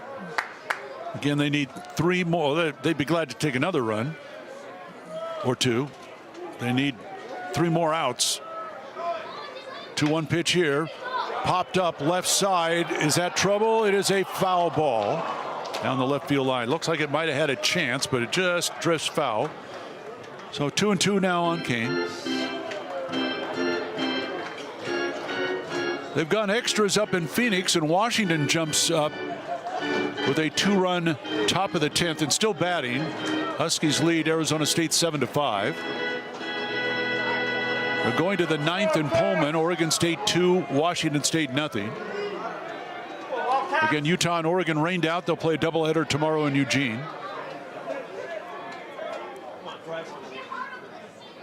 2-2 the count on Andrew Kane, and the pitch outside. And in Anaheim tonight, they are now in the top of the 12th. UCLA and Cal State Fullerton are scoreless. Payoff pitch coming to Kane. Reimers delivers. Kane hits it high in the air to right center field. Hot, the center fielder, in under it and makes the catch. And the inning is over. The Wildcats add a run on a hit, and they leave 1. We go to the 9th. Arizona 12, Stanford 8. This is Wildcat baseball from Learfield. Top of the 9th. Tonko Susak will come on to pitch here for the Wildcats, and you know that that word closer has been kind of bounced around of late. If you follow the Wildcats this season, you know that Kevin Vance doesn't believe necessarily, outside of starters, of putting labels on pitchers in terms of, middle relief guy, setup, closer, etc. They've used multiple people in multiple roles this year, but Susak has started to look a little more like a guy that can come in and lock it down at the end of the bowl games.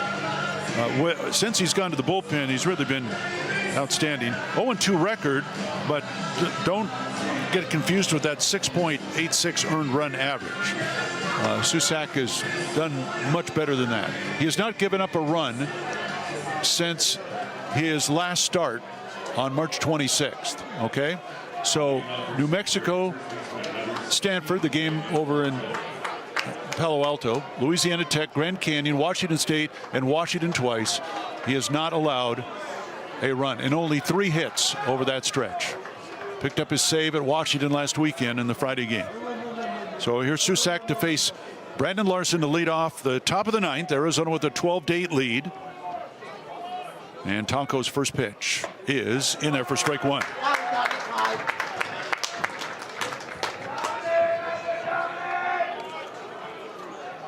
Well, the Wildcats have used now 6 pitchers tonight, and they've combined to strike out 11. The 0-1 from Susak in the dirt. It's 1-1. And despite a couple bumpy games here of late, Arizona still leads the nation in the fewest walks allowed per 9 innings, or 2.62. 3 walks tonight. The 1-1 from Susak, ground ball to the right side. That gets through for a base hit.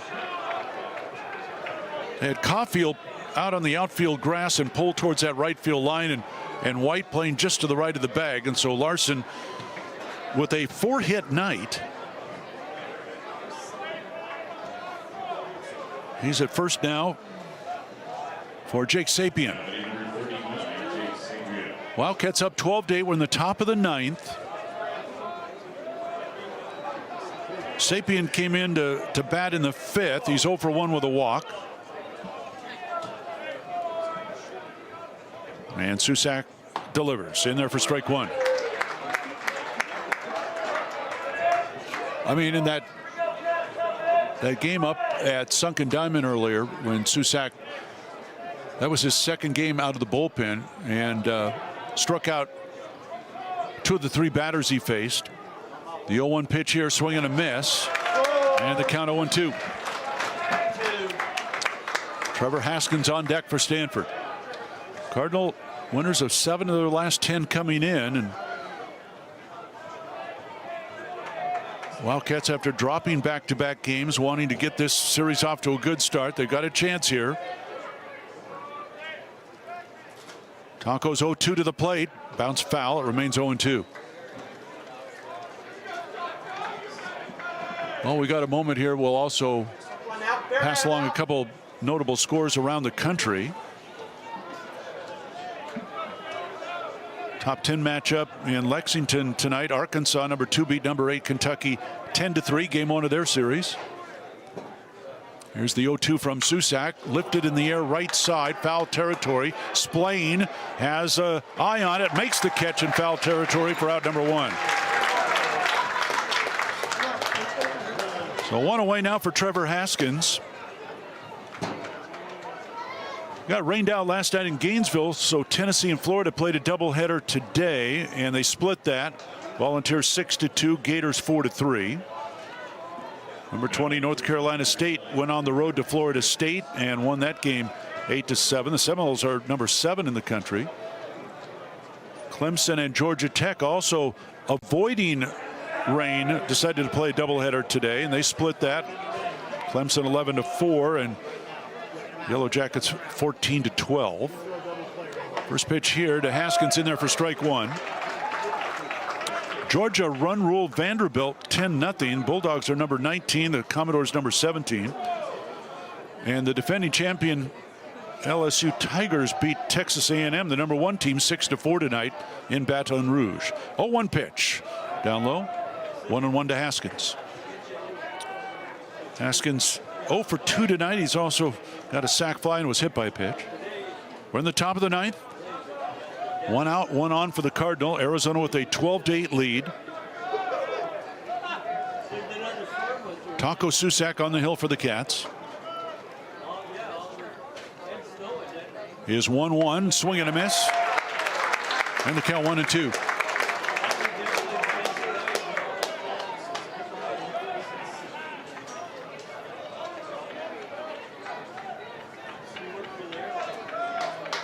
Outfield shaded a bit to the right. Splain playing off the bag now, standing right behind the runner Larson. Susak's pitch to the plate, swing and a miss for strike 3. Did he get a piece? Oh, he got a piece of it. Just got a piece of it. And boy, Blake McDonald unhappy. He thought maybe he had a chance to catch that one. He didn't. So it remains 1-2 on Trevor Haskins. Timo Becerra, the number 9 hitter for the Cardinal, on deck. Susak not concerned about the runner right now. The pitch, swing and a miss. Strike 3, and there's 2 down.